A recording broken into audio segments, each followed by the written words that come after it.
Ladies and gentlemen, welcome to episode 3 of the Schwep Fantasy Football Podcast. I am one of your co-hosts and current Schwep champion of the world, Michael, and I am welcomed here with my co-host, Mr. Austin Kranz. How are we doing today? We're doing great. Just watched the Thursday night football game. I'm not happy, but we'll move on from that and talk about it in the preview. Yep. So this is a late night episode that we're doing here. This should be titled episode 3.1 after we had a little error with our soundbite earlier in our pre-recording, but it is what it is, live and learn. We're new to the podcast game, so hey man, that's how it goes. Yeah. Just call it an L. I'm framing it as a lesson learned. We're moving on. This is now a better podcast with a previous take that we can just learn from, and hopefully this one's shorter. Most definitely. So did you want to recap week 2 a little bit with the booms and busts again? Yeah. So basically, we kind of learned what we knew basically from week 1. I mean, RBs are just trash. If you took RBs, you were pretty sad, except for Chubb, who in this Thursday night game also came out and popped off, but in week 2 popped off. And also Aaron Jones kind of popped out a little bit. But on the receiver side, you just had a ton of booms, including Diggs, Amon-Ra, obviously Tyreek and Waddle went crazy in the Dolphins W. And there was just a ton of busts on the running back side. I mentioned before that there was a tweet that came out and was like, according to Fantasy Pros or I think it was Fantasy Pros or somebody, that the top 8 RBs are all considered reaches based on their ADP, which is just crazy. And there was a couple wide receiver busts, if you want to call them that. I mean, Justin Jefferson and AJ Brown both did okay, with a 10 to 11 points. Not what we were looking for, but they definitely didn't boom like we were expecting them to in last week's podcast. And another big bust is Kyle Pitts, honestly. Second week in a row, just 4 fantasy points. We're looking for maybe him to break out, but they like to use him in the blocking game, and they do not like to use him in the passing game. It's honestly just a fireable offense by their coach. I don't know if that's going to change. I'm stepping back a little bit from Pitts, so we're going to have to see how that moves on. And man, the Colts look bad. They look terrible. I mean, just 2 weeks in a row, maybe with Pittman coming back and Pierce coming back, they could be okay, but they really need to bounce back. And then just some small news. I mean, Mike Evans suspended for his little scuffle with Lattimore. And of course, you'll get into the injuries, but Trey Lance with that devastating ankle injury is just terrible. So, yeah, I mean, it's just more of what we saw in week 1. Wide receivers are a pop off and running backs are just disappointing. Yeah, for sure. We've been mentioning it over and over again, week 1 and week 2. And it's just the trend is continuing that what is happening in the fantasy football landscape where we're spending these high draft picks. We're spending this really expensive capital on players like Derrick Henry, Christian McCaffrey, Austin Eckler, Dalvin Cook, Alvin Kamara. They're all players we're expecting to pop off. And then the receivers that are getting drafted right after them are the ones who are exploding every single week. And yep. I don't think it's a coincidence that we're in a full PPR league now, and that's the reason they're popping off, really, because across the fantasy landscape, everyone's talking about how these receivers are just changing the game. And it's really interesting to see because throughout my ages in fantasy football growing up and stuff, since I've been playing since I was 13, you'd always want to hammer the running back position. You always wanted that security and stuff. But the game is evolving, and managers, we talked about this last episode, GMs in general are shying away from that workhorse role if they can, if possible, because they want to protect their assets, which are their running backs, because it's a really expendable position. So they rather have, like we just saw in the Thursday night game, Nick Chubb get his 18 to 20 touches, but they're really consistent, and then Kareem Hunt get those 12 to 15 touches that are really consistent, and they both get targeted in the pass game. So it's really interesting to see that. If you took Derrick Henry and stuff like that, you're really struggling right now. I'm an Austin Eckler owner. I'm not too happy with the price I paid for him. I'd rather have taken a Jamar Chase at that ADP, and then on the wraparound got like a DeAndre Swift like I did. But, that's how the cookie crumbles, and we're just going to have to battle it out and try to survive those people who went RB heavy in the first couple of rounds. With that being Yeah. said, did you want to say something or no? No, you can go ahead. Okay. With that being said, I think we should get into the week 2 notable injuries and then mix it kind of with the practice reports that we've been getting. Since it is a Thursday night, late night podcast, we are pretty up to date on the injuries. So the first one that I was going to mention was James Conner. He left last Sunday's game in the third quarter with an ankle injury. According to the team, he is day-to-day, and he did get in a limited practice today, so he's expected to play, I'm assuming. Another injury in Buffalo is Gabe Davis. So he was a late injury report. As many of you know who watched the podcast last week, he was my MENTA of the week. So it was really unfortunate that he popped up on the injury report really late for a Monday Night Football game. However, he did get in a limited practice today. So that's a really good sign. However, while I was watching the game, I did see some Twitter videos, and his route running was a little slow. And I saw a beat reporter say that in the beginning of practice, he looked pretty fresh, but towards the end of it, he was limping pretty heavily. So I'm not sure what that means. I'm assuming he'll gut it out, especially in a tough divisional game against Miami. So he was a limited participant, so that's a really good sign. And then continuing with Buffalo, we have Dawson Knox, who did hurt his foot in the beginning of the game on Monday night. It could have hampered him throughout because he really did not have a solid performance that we're used to seeing from him. He was used a lot in the blocking game towards the end of the game, which is really interesting. And he was only on the field for like 65% of the snaps, which is a pretty severe decline. So maybe that foot did have a role in it. But he did participate today. He was a limited participant, and it is Thursday, so that's a really good sign. So looks like the Bills are trending up. Not a good sign for us as Miami Dolphins fans as we play them this week. We want them as hurt as possible. No offense to any Bills fans listening, but that's just how it goes. Another notable injury, DeAndre Swift. He played through the ankle injury that we know he had on Sunday. He's feeling much better. He did take a day off yesterday. Coach Dan Campbell did say it was just a rest day for him, and he got in a limited participant in practice today. So that's a really good sign. We'll talk about him later. Dalton Schultz, he's a pretty interesting injury. He left Sunday's game. It looked pretty severe at the time, but afterwards they said it wasn't too bad. It was a PCL injury. And he has been ramping up his practice every day. However, he is iffy for a Monday Night Football game. So if you do have him in as your tight end, I really highly suggest you pivot towards another option this week. Maybe if there's a Tyler Higbee or a Gerald Everett, or if you were smart enough, you picked up Njoku off the waivers. He just had a monster game versus in Thursday Night Football. So if I'm Dalton Schultz owner, I am pivoting away from him this week just because I don't want to risk it on that Monday night. Going to Denver now, Jerry Jeudy, really unfortunate injury. It suffered early in the first quarter of the game.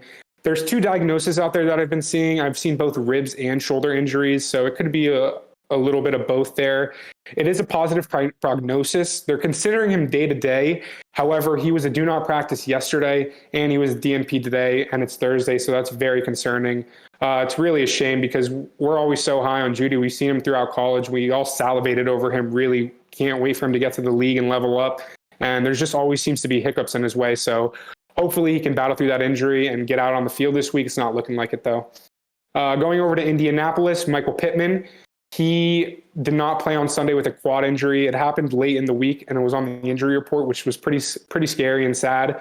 But they are confident he will practice this week, and he will return. Hunter Renfrow, that's a pretty big injury for Las Vegas. He's actually in the concussion protocol, and he was another DNP today on Thursday. So he didn't practice Wednesday, and he didn't practice Thursday. Usually that's not a good sign. Concussions are really tricky because of the medical staff. The medical staff varies throughout the league. Some people are stricter than others on how that works. But when it comes to concussions, nobody wants to take a risk for a head injury. We know how severe it can really get. So it's not looking like he's going to play this week. So if you have Hunter Renfrow, I'd be looking towards a pivot. But that does boost up Devontae Adams and Darren Waller this week. So that's pretty interesting. And then 2 Chargers players that we know already have injuries is Justin Herbert. He suffered a rib injury during last Thursday Night Football game. It looks pretty severe. However, it's only a tear in the cartilage. There's actually no fractures in the ribs, which is a really good sign. He's considered day-to-day, and he was a limited participant in practice today, which is a really good sign. And even if he didn't practice throughout this week and he was active, if I'm a Justin Herbert owner, I'm playing him just because he went out on that field on like a 4th and 12 after looking like he just got shot and threw an absolute dime to Palmer, completed it, and then converted a touchdown within like 20 seconds. Justin Herbert's just got that dog in him. So you're rolling him out there if he's there. Keenan Allen was a limited participant in practice today, which is really good. Yesterday, he was not practicing. They just said that he had a good shot of playing, but he was a limited participant today, so that's a really good sign. Unfortunate injury, especially for me because I just picked him up off the waiver wire, is Jacoby Myers. He suffered a knee injury. We're not sure when it happened. I don't think it happened during the game, or maybe it happened during the game and he just never paid attention to it. But it is a knee injury, and he was a DNP yesterday and he was a DNP today. And it's really a shame because I picked him up as a waiver emergency. I'm not too confident starting Darryl on my flex. And he got like 12, 13 targets, and it was looking like he was going to have a pretty solid floor for PPR. So that's really unfortunate timing for me. But it is minor, and he's unlikely to miss significant time. So that's a good sign. And then going over to New Orleans, Mr. Alvin Kamara. He had a rib injury, as we know, last week. He was out for that game. However, I did hear that he was very close to playing in that game. So they probably just kept him out for precautionary reasons.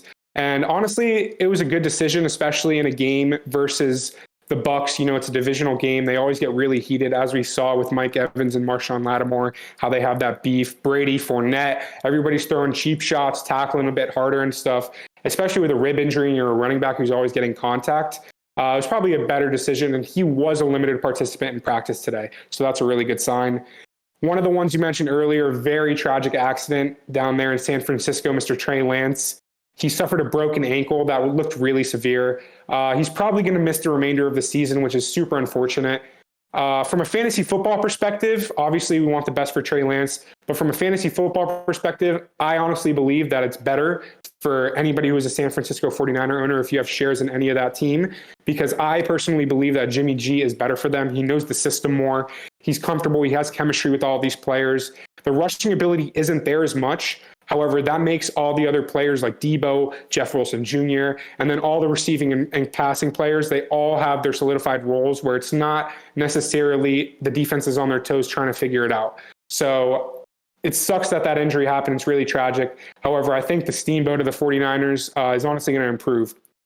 Mike Evans, not an injury. However, he was suspended for the little beef and cheap shot he took at Marshawn Lattimore. As we know, these two players have a severe history. I know you mentioned earlier in the pre-recording that Mike Evans was suspended a game in 2017, I want to think you said, for a scuffle that he had with Marshawn Lattimore. And I know he tried to appeal this suspension, but the NFL denied it. Honestly, the NFL was probably just tired, and they were like, all right, look, we gotta punish you for these antics. You can't just take cheap shots, especially it was a nationally televised game too, so that doesn't help. So Mike Evans will be out this week. If you have him in your lineups, make sure you take him out of there. Another Bucs player, Julio Jones, he had a knee injury that kept him out last game. We're not sure when it happened. However, he was a DNP Wednesday, and then again today he was another DNP. Not looking great for him. Benefit of the doubt is he is Julio Jones and he is a veteran. So the coaching staff might just be playing it safe. And if he gets a limited practice in tomorrow, there is a good chance that he'll probably play. But it is really sad to see that this early on in the season, considering Julio's age, considering his injury history, it's just not solid. And we know the nickname Coolio because of the questionable tag that he always has on his name. So that's really unfortunate. And then CMC popped up on the injury report today, even though it wasn't really an injury. They said he was dealing with an ankle injury because of the stiffness. He even heard about it. I saw this on Twitter while I was watching the game. A reporter asked him about his ankle, and he made a joke and said, if I was in practice and I went to go pee, I would be pop up on the injury report. So that's just how the league treats CMC. So he's in good spirits. He looks like he's ready to roll this week, so you can start him with confidence. Yeah, for sure. You know, it's always like a massive clickbait story whenever Christian McCaffrey pops up on the injury report. I mean, last week he got like a scratch on his calf or something, and they were like, "Oh, he's on the injury report," and then he ended the week off the injury report. So it's always funny that people just use that as like a big story. But yeah, he should be fine. Yeah, one more injury I actually skipped over was George Kittle, speaking about the 49ers. So he was a limited participant in practice again today. So that's really good. He got in a Wednesday practice. He got in a Thursday practice. So I know all you George Kittle owners out there are going to be really excited. I know you guys spent some decent draft capital on him, and I know you guys are really excited to roll him out in your lineups finally, especially with Jimmy G back. We know the chemistry that they have. We know what they can accomplish. So that's a really exciting thing to go. Yeah, I mean, I'm hoping he has a slow ramp up, because if he plays, I'm playing him this week versus Vega, and that would just not be nice for him to go vintage George Kittle for 5 for 100 yards and a touchdown, just on some Yeah, crazy bombs. for sure. But yeah, there is a ton of injuries, and we were saying it last week. There's just been so many injuries, and I feel like we say that at the beginning of every season. Like, there's just so many injuries every single year. It gets a little bit better as the year goes on, and you start to see the people who are going to get injured have already been injured and kind of phased out. So hopefully we don't see many injuries, but football is a violent sport, man. And with that, we'll move into the previews, the slate previews for the week. And like last week, we're going to start with the Miami Dolphins against the Buffalo Bills. Go Fins. Just coming off the incredible game versus the Ravens. And if you didn't see the game or you haven't seen the highlights, you have to go watch it. It's just absolutely nuts, come from behind. So this game is going to be a great one. The over-under is 52.5 points. And I really think that this is going to be a really, really big test for the Fins, especially their offense, because the defense isn't going to be able to stop Josh Allen and the Bills offense. So we're going to have to see if the Fins can keep up. And they were able to last week versus the Ravens. But this defense is just different, man. So if Tua and the Dolphins can get it done, that would be great. And speaking of Tua, the quarterback position is very interesting in this game. I mean, Josh Allen, you're starting every week, but Tua looks like he's a startable quarterback now. And especially if he starts to show consistency. I mean, the ceiling we know now is 50 plus points with Tyreek and Waddle going crazy. So you may look to take him if he's on your waiver, which I doubt he's on your waiver. But yeah, you could theoretically start Tua, which is crazy. On the ground, it's a really weird game. Singletary is looking like he's not really going to be able to be played much in fantasy outside of a true fringe flex, just because they love Zach Moss. They're trying to get James Cook involved sometimes, and they just pass the ball like a million times a game, and they're so efficient at passing the ball. I mean, with all their passing weapons they have, like, why would they not throw the ball? And especially with Josh Allen running on the ground, like, it's tough to play Singletary. So he's a sit for me, especially in this game where there's going to be a ton of points. It's going to be a lot of passing. And it's the same on the Miami side. Last week, we thought Chase Edmonds with his 63% snap share and, catches and a ton of touches out of the backfield was going to be the guy. And then they come out, Mike McDaniel comes out and plays Raheem Mostert most of the game. So it looks like he's taking the Shanahan approach from San Francisco, and going to be hard to play any Dolphins receivers unless one of them goes down, and we know one of them will get like the lion's share. In terms of wide receivers and through the air, I mean, it's wide receiver pop season. It's pop style, word to Drake, all over the place. We got Tyreek Hill and Jalen Waddle looking like they're going to be the wide receiver one tandem on a team. I know every year for like the past 5 years, there's a wide receiver one tandem on a single team. And it's looking like Jalen Waddle and Tyreek Hill are going to be the guys. I mean, Jalen Waddle had 19 targets last week, 19 targets. Absolutely insane. And then on the other side, I mean, you got Stephon Diggs and Gabe Davis, who, still is hampered by the injury, but I think if he plays, he's still worth giving it a go. He has the confidence. And when you get out there at game speed, he's going to be pushing through the injury if it's just a pain tolerance thing. And then tight ends is interesting. At the beginning of the season, it was play Dawson Knox and sit Mike Gesicki, but now it's looking like Mike Gesicki is getting involved, especially if there's going to be a lot of passing going on, and he looks like he could be a really viable start. He's getting a little bit more confidence, and obviously Tua loves throwing the ball to him. And Dawson Knox is not really looking like a guy anymore. I mean, he has had 2 dud weeks where he didn't really play many snaps, and now he's nursing the foot injury. So I think he's a drop. I dropped him in our league for Higbee. If you have like a Higbee or Everett on the waiver wire, you drop him. So, I mean, it's going to be a great game. I'm really excited for this one. I hope the Fins can take a dub. Yeah, for sure. That game is going to be very fantasy friendly across the board. If Tua is on your waivers, you should absolutely scoop him, especially if you're in a super flex league or if you're in a 12-man league. Because like Cran said, we've seen the ceiling now. If you can throw six touchdowns in a game, then you have to be scooped off the waivers. It's going to be a really exciting game. I'm super excited. Like you said, hopefully the Dolphins can pull out that W. we're 0-6 in the Josh Allen era against them. So as a homer, got to root for them. Moving on to the next game. This is one of my favorite games on the slate by far. It's a 1 p.m. game. The 1-1 Detroit Lions are visiting the Minnesota Vikings, who are also 1-1. The over-under in this game is 53 points, and the Vikings are a -6. So obviously 53 points, that entails that there's going to be a lot of scoring in this game. It should be really high, which is really good for fantasy. Quarterback-wise, I'm only starting a quarterback on one side of the ball. I'm not really touching Jared Goff. However, Kirk Cousins, I would be comfortable starting him this week. Even though he had an atrocious week last week, I think he's primed for a bounce-back spot. Detroit loves to get in shootouts. Their secondary is pretty weak. They love giving up big plays. Dan Campbell's known for it, and he prides himself in trying to be in these shootout games if he can. So Kirk Cousins, I have him as a top 10 quarterback play this week. And a really good sign is that his over-under is 285 passing yards, which is pretty high. That's almost a 300-yard mark. It's just there, especially if you're in a bonus league like we are. If you reach 300 passing yards, that really helps. So Kirk Cousins is a good start this week. On the ground, Dalvin Cook, RB28 through 2 weeks, really not good. I know if you paid the price on him, you're not too happy with his performance so far.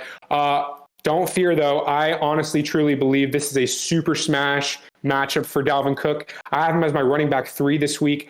The Eagles have just been absolutely gashed on the line of scrimmage recently. So I just think that they're in a really, or not the Eagles, Detroit. I think they've just been getting gashed at the line. Miles Sanders ran for 1396 and a touchdown week 1 on them.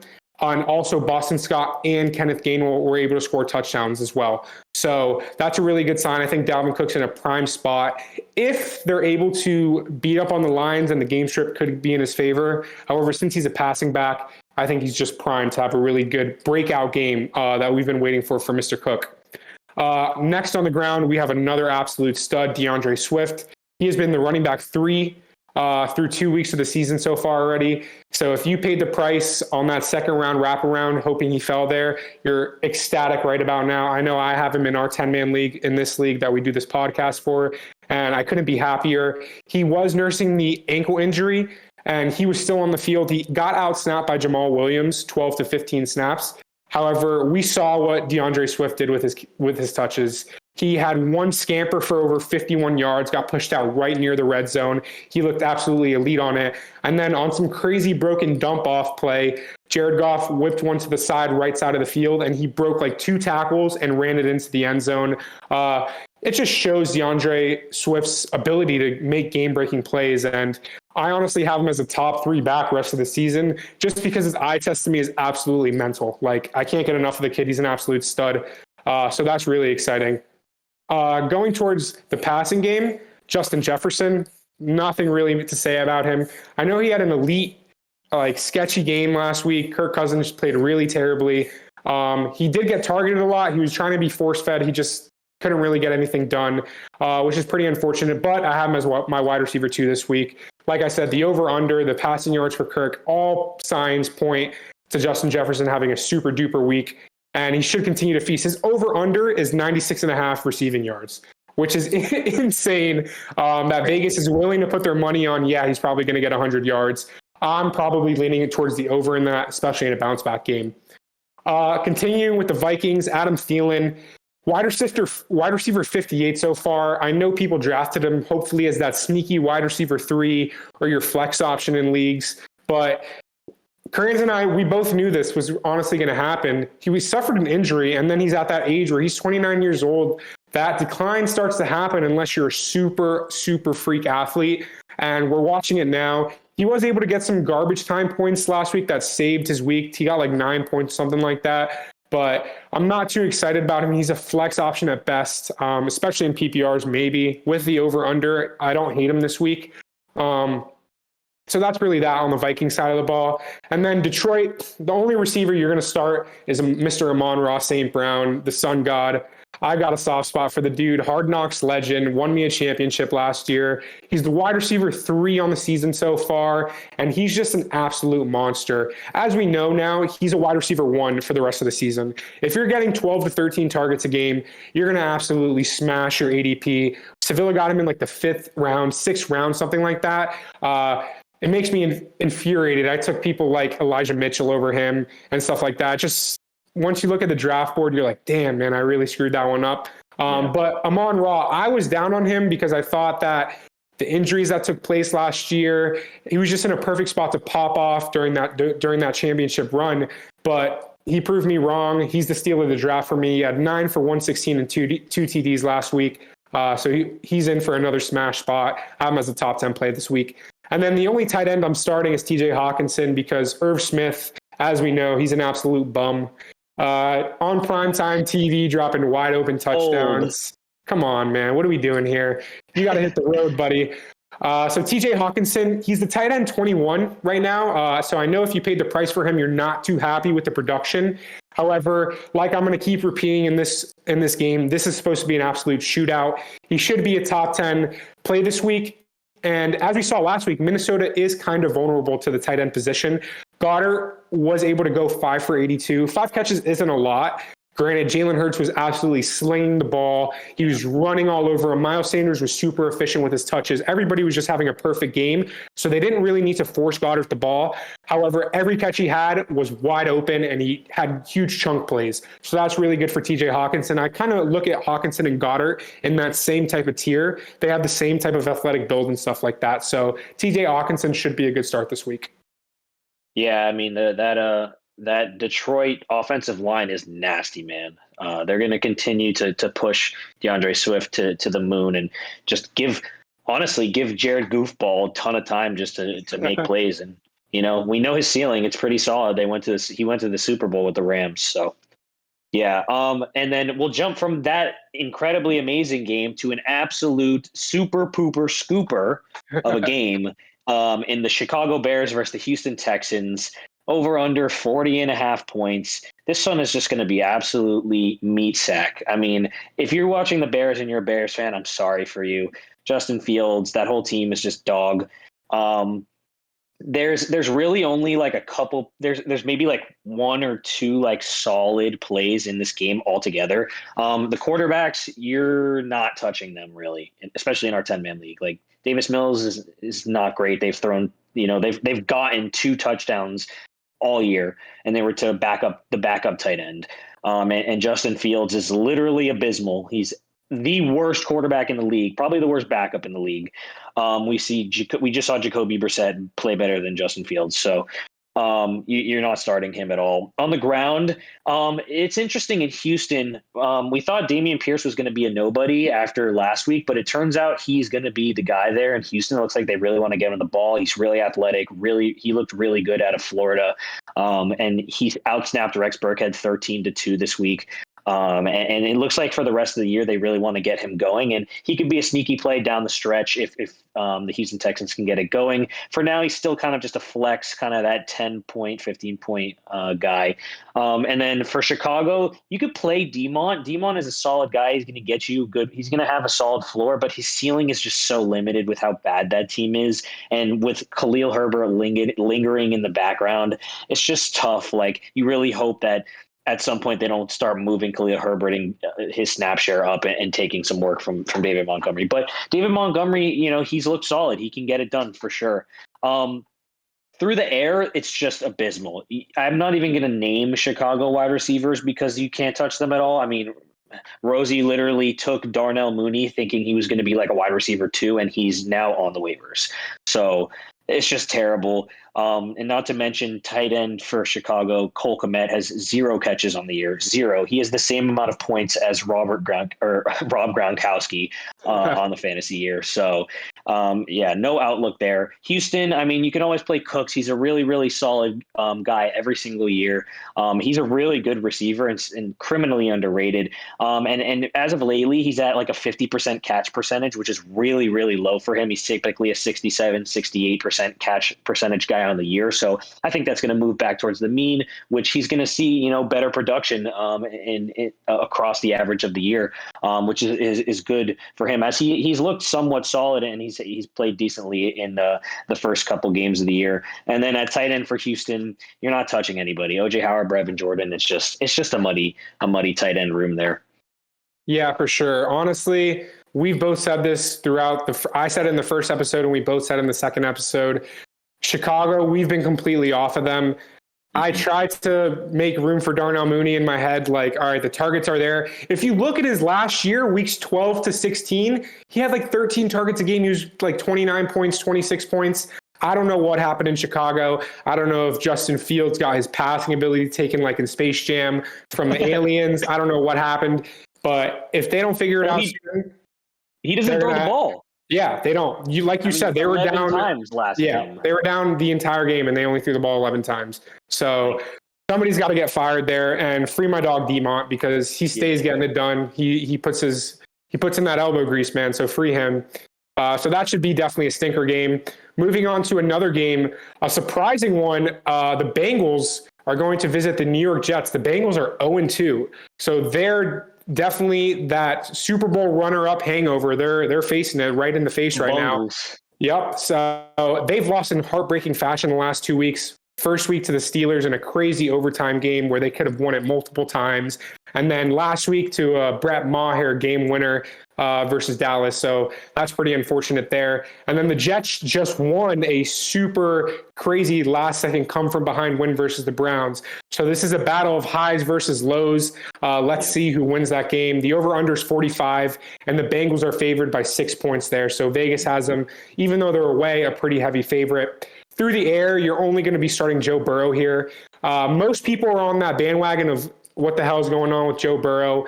But people forget through weeks 10 through like 15 last year, in the middle of the week, in the middle of the season, he wasn't that quarterback that won you your championship. He was averaging 20 to 22 points a game. He was throwing a couple of picks. The line was struggling to keep him protected.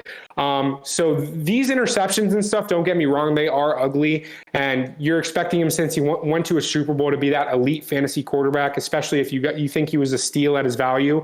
But I think everybody's got to chill out a little bit. I think he's in a spot where he'll get back to the mean. The mean will regress. So I'm pretty confident he should be a solid start this week. I think they're going to go balls to the wall, trying to beat it on the Jets, trying to like prove a point, like, all right, guys, we're still here. And then on the ground, Joe Mixon, he's been the RB8 so far. I have him as a top 6 play this week. Really, really good matchup. The Jets kind of have a decent front. However, I truly believe the Bengals are going to be all out. So the game script is going to be really positive for him. The touches are elite. 27 touches week 1. He got 19 in week 2. So that's really exciting. You're very happy with the volume so far. And we just saw Chubb last week run for 3 TDs on them. So that's a really good sign. I'm super high on Joe Mixon this week. Staying on the ground on the New York side of things, it gets really murky. You got Michael Carter there, and you have Breece Hall. Michael Carter, he's the RB16 right now, which is not terrible for the value you got him at. However, he's more of a PPR play, I guess, if you really are desperate. He got 9 targets in week 1, and then it severely dropped to 1 target last week. However, that 1 target did turn into a touchdown. So that's not terrible. But then you have Breece Hall, who is getting more touches as the season goes on. He looks like the better runner to me. So it's really, really tough to gauge that backfield. It's going to be tough to even play anybody there with confidence. So at best, if you're desperate, maybe a flex play, but I'm really off everybody in New York there. And then through the air, we have Jamar Chase. Absolute stud. We don't really have to touch too much on him. He should be primed for a really good week this week. I think they're going to feed him heavy, and they're going to feed him quickly to try and get him going. I really think the Bengals want the passing game to get going in this, because that's what they were known for last year, those really big plays. So I have a feeling that both Jamar Chase and T. Higgins are going to do really good things this week. T. Higgins, as we know, he had that concussion last week. Really scary. Thank God he was able to pass through the concussion protocol. People were freaking out a bit, but like we say in fantasy football, hopefully everything regresses back towards the mean. And where you drafted him at that 3rd, 4th round receiver with that wide receiver 1 upside, that's what we got last week. He had 19 points in full PPR. He got a touchdown. So that's really good. That's all you can hope for from him. And I think he's a high-end wide receiver 2 with upside this week. So that's really exciting. And then that's all you're really going to start on the wide receiver side there. And then in New York, Garrett Wilson. Welcome to the NFL, my friend. Kranz and I have been super high on him throughout the draft process, in training camp, all that type of stuff. In college, we loved him. We thought he was going to be a really super smash spot. So it's really good to see us as people who love the game of football and try to analyze it as best we can to see what we think come to fruition. So that's always really cool. We hit on Garrett Wilson. He's a wide receiver 12 right now. That's absolutely insane. He's Joe Flacco's favorite target, and he was only on field for 61% of the snaps last week, and he turned that into 14 targets, 8 catches for 102 yards, and a touchdown. So that's really exciting. You absolutely have to be thrilled if Garrett Wilson's on your team right now. If he was a bench player, you can honestly move him up to a wide receiver 3, definitely even almost that wide receiver 2 if we continue to see that. Granted, Zach Wilson is coming back soon. I know they're ramping up his activity in practice. If he doesn't play next week, I'm pretty sure he will guarantee to be playing in week 4. So we'll see how that plays out. I know he did like Elijah Moore a good amount, but Garrett Wilson, he's a stud athlete. You absolutely have to be happy, and you're starting him with confidence this week. Nothing really on the tight end side of things either. Yeah. Yeah, I mean, shout out my dog G Will. I drafted him literally everywhere I could. I think I have him in 4 out of my 5 leagues, something like that. And he's just an absolute stud. We'll see what happens when Zach Wilson comes back. And we'll move into another pretty solid game, a divisional matchup of the Eagles versus the Commanders. This is going to be a great game. The over-under set at 49.5. And there's just a lot of talent on both these teams all across the board. At quarterback, I mean, we love to say, and we talk about it a lot, Jalen Hurts is a god, man. This guy looks like he is playing at absolute peak performance. Last week, he was amazing on the ground. He was amazing through the air. He was playing smart, sliding when he needed to. His deep balls were accurate as hell. He was getting everybody involved. You just start him 100% of the time. And then Carson Wentz, it's weird to say, but he's in top 3 in terms of yards and touchdowns on the year for quarterbacks. It just seems like they get down and he just tosses the ball, and his fantasy output is just unbelievable, especially with all the talent he has around him. It's just he's getting the ball to his playmakers and they're making plays. So he's definitely somebody you can start, especially if you have an injury or you're in a super flex league. He's popping off right now. On the ground, Miles Sanders was my MENTA of the week last week. He didn't have that pop-off game, but with his touches, he was extremely efficient. It seems he's definitely the 1A there. They like to use all their running backs, but he is the guy there for sure. And I think that he's going to continue that prowess throughout the season. It's looking like they really want to get back to passing the ball more, but he's going to be really efficient. Their offensive line is great. You start him every week. And then on the Washington side of the ball, Antonio Gibson he's just looking like a really good RB2, and I think he's going to be that way until Brian Robinson comes back. I mean, he's used a ton on the ground. They love to pass the ball to him in wide receiver sets, honestly, down the field. And if they're going to be down a lot, he's going to get the ball a lot, and he's going to be a start.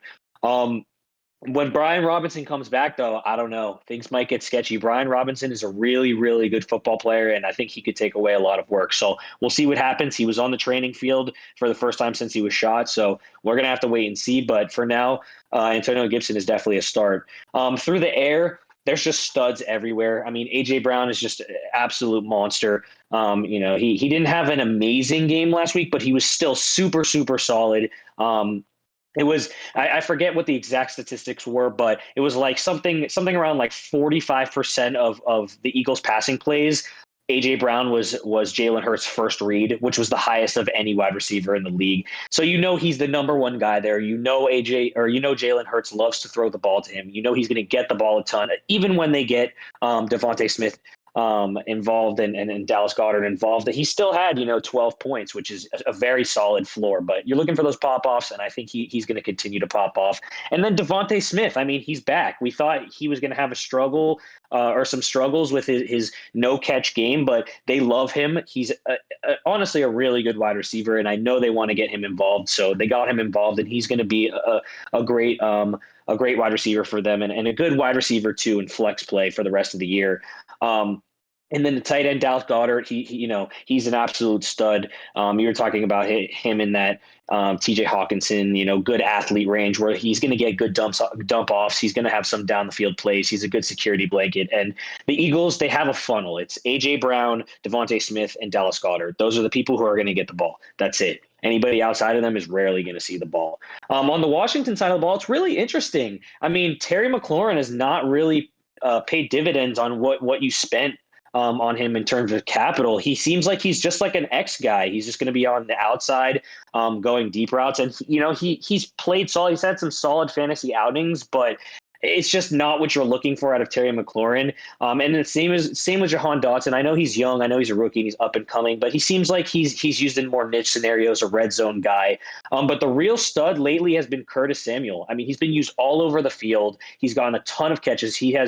I think he's got 25 targets on the season, which is like almost double the second next person on Washington's team. So Carson Wentz obviously loves him, and for the foreseeable future, he's a solid wide receiver too, with wide receiver one upside for sure. Especially if they get down and have to throw the ball a ton. So you just play him until he's deemed unplayable. And then on tight end, Logan Thomas, he's really not a viable play right now. There's just so many weapons there. Maybe if it's a really deep league, but not in our league.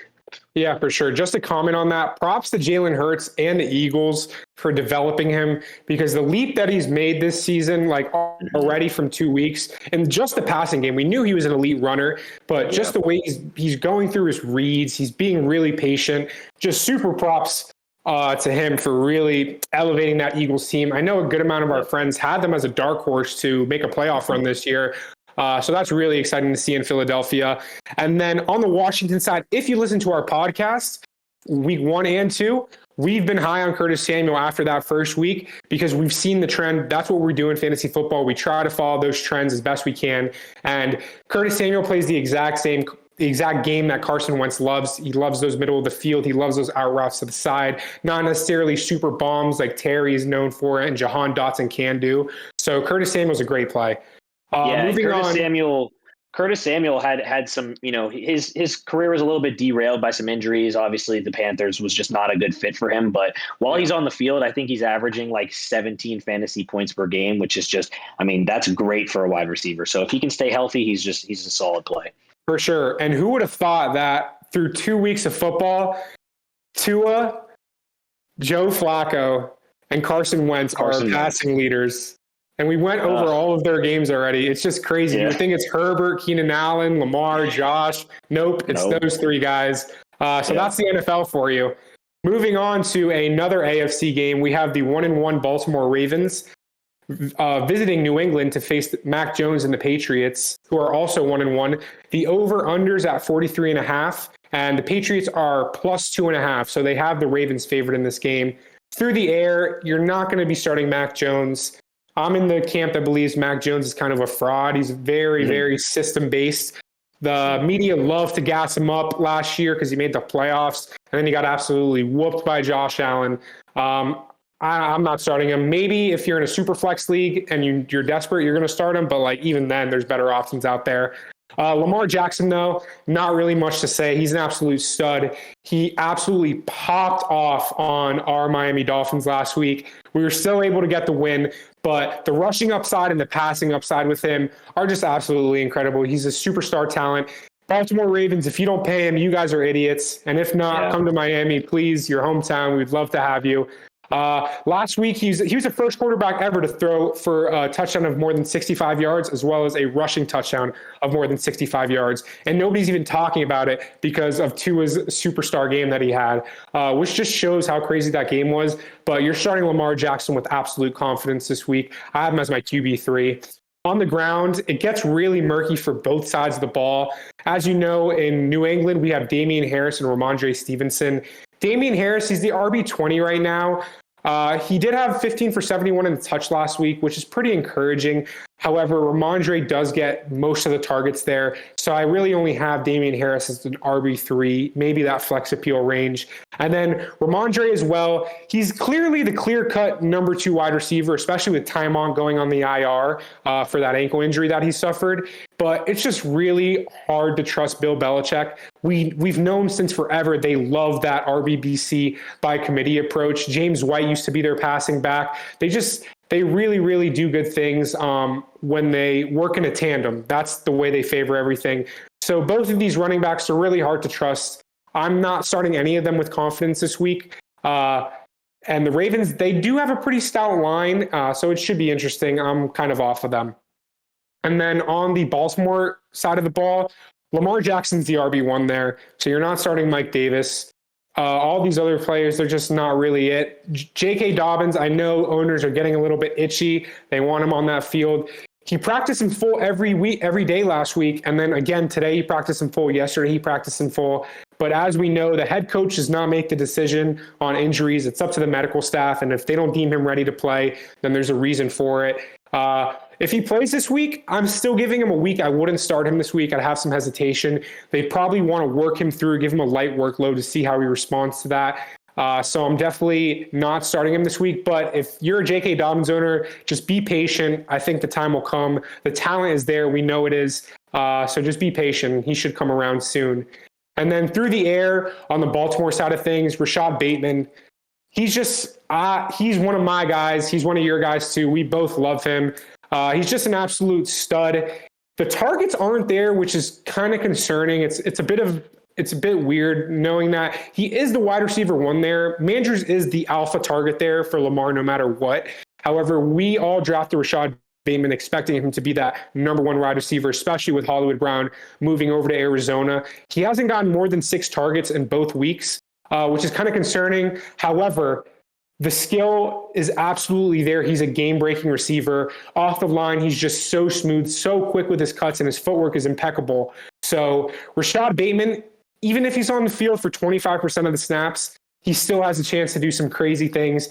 Back-to-back weeks, he had huge bomb touchdowns. One was right off of the line, off a slant route, and the other one was a go route. So he can do both of those things. If you're a negative person, half glass empty type of guy, you could say those were game-saving weeks for him. However, the way I look at it is he's an absolute stud, and he's going to just get going more and more. He's really young. So like I said, the only thing you want from him is you want the targets to go up, and they should with time. So I'm pretty confident Rashad Bateman's a great start this week. Devin Duvernay, he is in the concussion protocol, which is actually a boost to both Bateman and Mandrews if he doesn't play. Duvernay's not really active in the target game. However, he scored touchdowns in both weeks. First play of the game last week versus Miami, he took a 106-1 kick return to the house. He scored a touchdown less than 5 seconds into the game. So he is a crazy athlete, but he is in the concussion protocol. He's still worth a mention, though, because it'll boost up Mandrews and probably Rashad Bateman as well. And then through the air on New England side of things, you're not starting anybody. Jacoby Myers was in contention. As we just addressed in the injury report, though, he is dealing with a knee injury.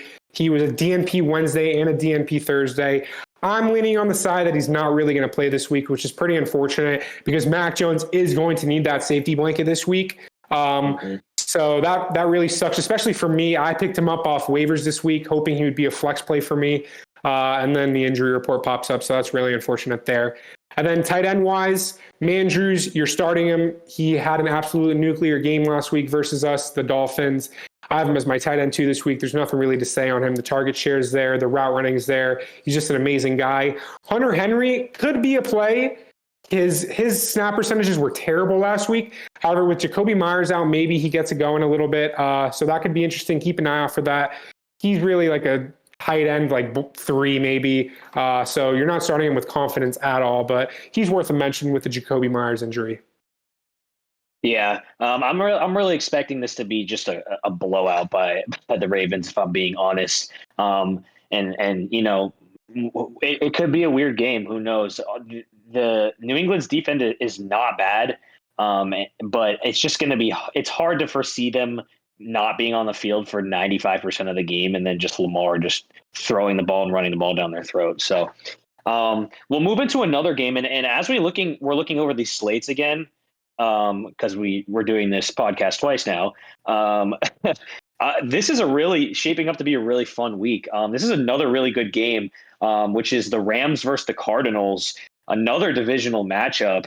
And this is going to be a ton of points. I mean, 49.5 point total over under. And this game always shapes up to be a really good game. Last year, they were 2 really good games. It looks like the Rams are back from their slow start. They're kind of getting back and playing how they were, that, you know, the way that got them to the championship. And then, you know, the Cardinals, they did seem like they were kind of in a funk of sorts, but maybe that momentum of them winning the game in crazy fashion versus the Raiders, maybe that kind of pushes them on the up, and maybe we see them get back to a little bit more of the Cardinals from last year, who were one of the last undefeated teams of the year. So I don't know, maybe we'll see the Cards on the up. Vegas does have the point total high because Kyler Murray can get it done no matter what. But going into that, on the QB side, you can play pretty much both quarterbacks. You're starting Kyler with a little bit more confidence than you are Matt Stafford, just because Kyler looked awful in both games to start the season and still ended up with 25 points somehow, just with garbage time and just catching up against the Raiders and stuff. So you're playing him with complete confidence. You want to see him pop off. This might be the game where he gets right and turns up a little bit. And Matt Stafford, it doesn't look like the elbow's bothering him as much as we thought it would. He's not going crazy, but he's definitely a solid start on the lower end of QB1 status. And you can definitely play him, especially in this matchup where we know we're going to see points. On the ground, the Rams backfield is just, it's tough, man. I know you're a Darrell Henderson owner, and it just seems that the RBBC with Cam Akers and Darrell Henderson is going to be really weird. I mean, it seems like Darrell Henderson's going to get a game, and then Cam Akers going to get a game, and then Cam Akers is going to get a game, and then Darrell Henderson is going to get a game. And you kind of just, if you own them, you kind of just got to play them. I mean, especially Cam Akers because of the capital you spent on him. Darrell Henderson maybe not so much, but if you were an RB0 person, Darrell Henderson was the guy you were drafting thinking, oh, he's going to be the guy and he's going to get it done for me. So you kind of just need to play them and hope that one of them is the guy who gets the touches and it has the fantasy day. But in this matchup is tough. There's going to be a lot of passing. There's going to be a lot of points. So I don't know that I don't have any shares of either of them. I wasn't a Cam Akers truther. I didn't like Darrell Henderson. So you got to play him though. And then on the Arizona Cardinals side of the ball, if James Conner doesn't go, it's really interesting. I know a lot of people are really high on Darrell Williams, and that was a really, really big pickup this week on the waivers. But I have a sneaking suspicion that Darrell Williams is going to disappoint some people who think he's going to pop off, and he's going to split the touches a little bit more than we think with Eno Benjamin. I just think Eno Benjamin is a really good athlete, a really good prospect out of college. He's great in the passing game, and this is going to be a game where we see a lot of passing. And it just seems like it might be a little miniature bit of a trap if it is a true James Conner is out from the beginning of the game and we see like more of a committee. If James Conner is in, though, you play him. He's so consistent. He gets a touchdown nearly every game. He's used all over the field, on the ground, through the air. So you got to play him.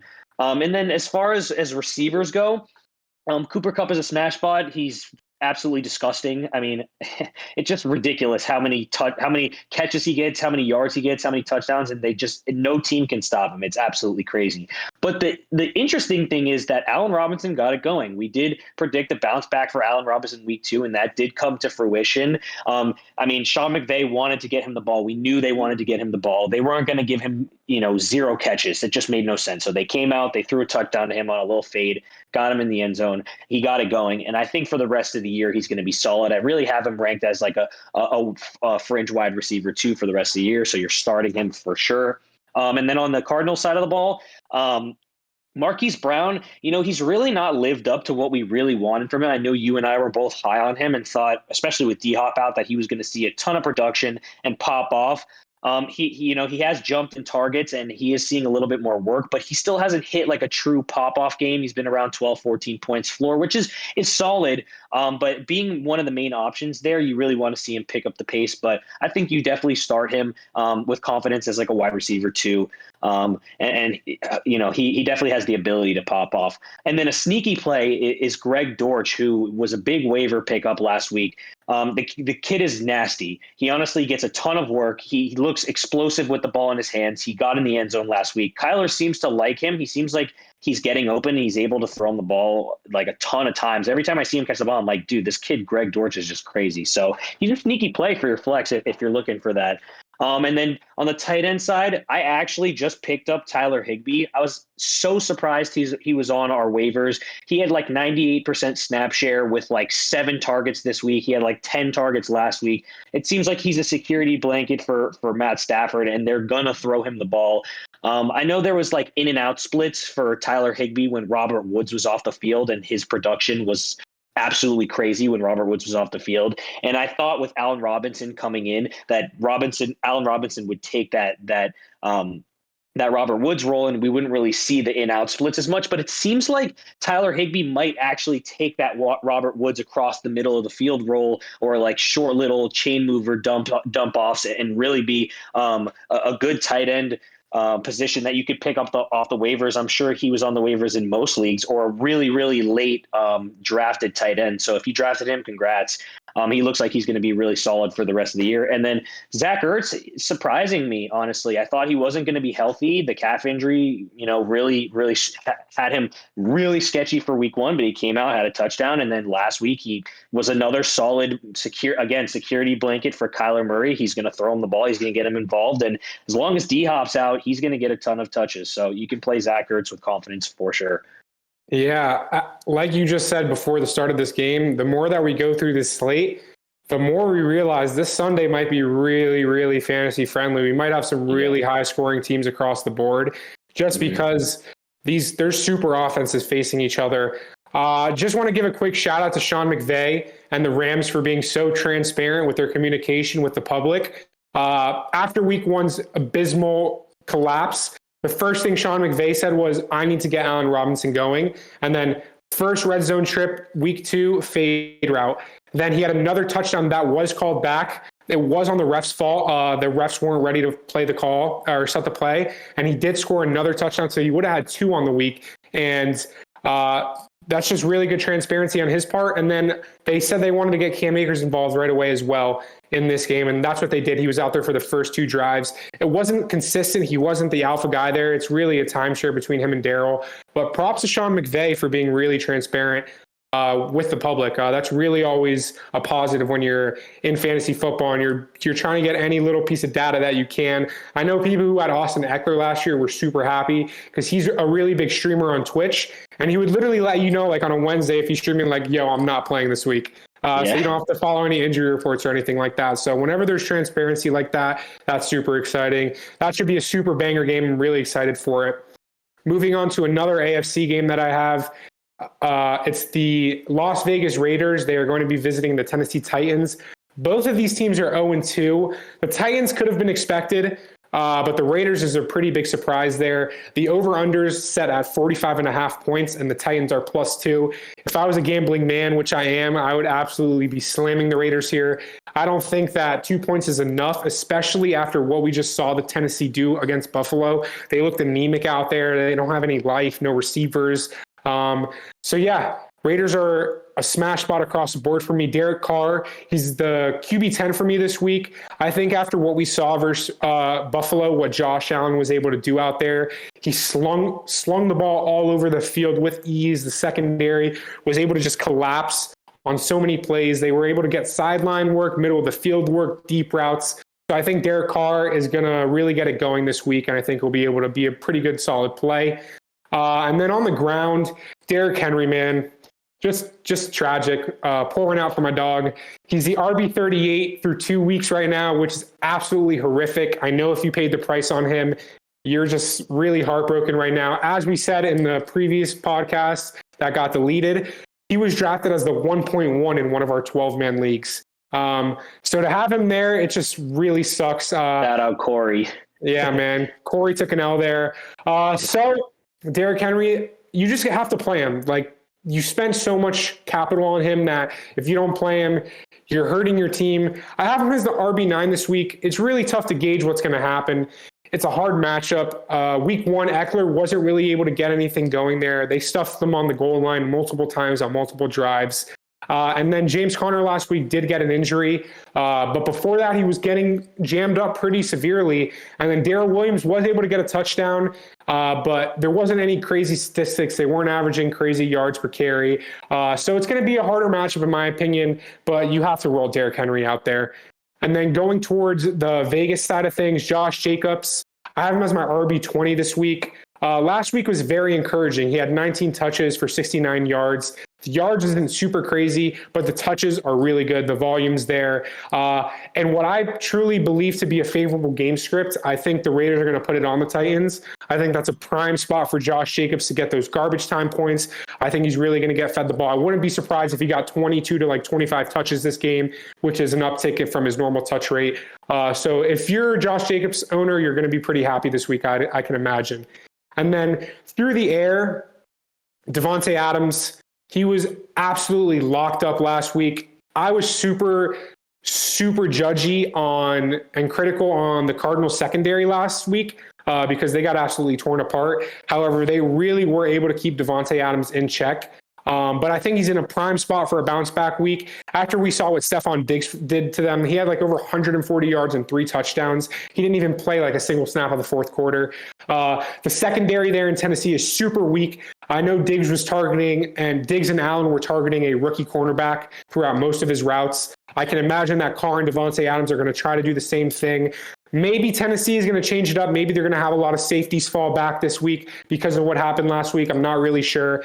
But Davante Adams is absolute smash this week, especially because Hunter Renfrow is in that concussion protocol. He didn't practice yesterday or today. So an uptick for Waller, Davante Adams. All these people are going to be really good for you.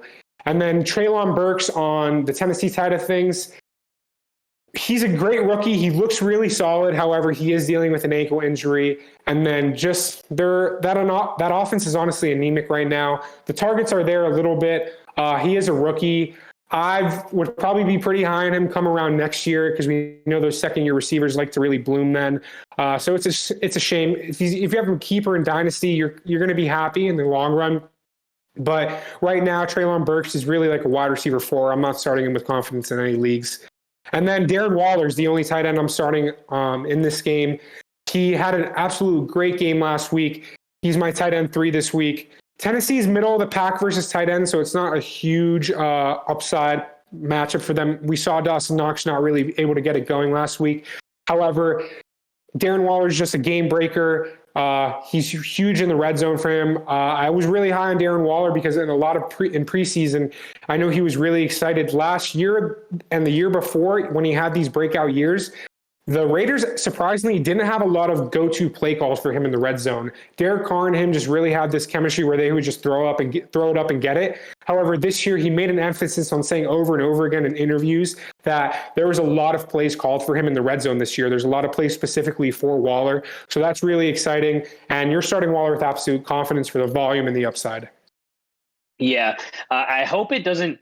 I'm on board. I think the same thing of the Raiders. I think they're really going to have a bounce back, but I hope it doesn't become like some thing that every week we're like, oh, this team just popped off on this defense, and now Derek Carr goes up against them, and then they go out and they score 20 points, and Derek Carr has 2 touchdowns and like can't get it done. And I hope it doesn't become a thing. Like they should be a high-powered offense, but we'll see as the year progresses.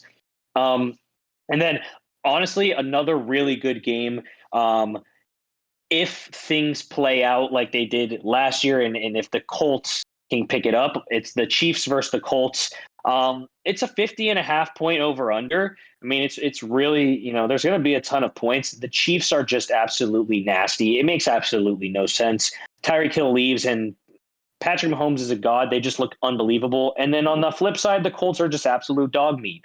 They tied a game and then lost shutout by the Jaguars. So, with Michael Pittman and Alec Pierce back, I think that this is a Colts bounce back spot. I don't think they're going to win by any stretch of the imagination, but we're going to see some points for sure. Through the air, you're only starting Mahomes. I drafted Matt Ryan in a lot of leagues, and he's really burning me. I really thought he would be a 302 type of guy with the line and just Michael Pittman and having JT take pressure off him, but you cannot start him for the foreseeable future because he looks like he is absolutely retiring next year, 100%. Who knew that going from Carson Wentz to Matt Ryan wasn't lateral, it was down.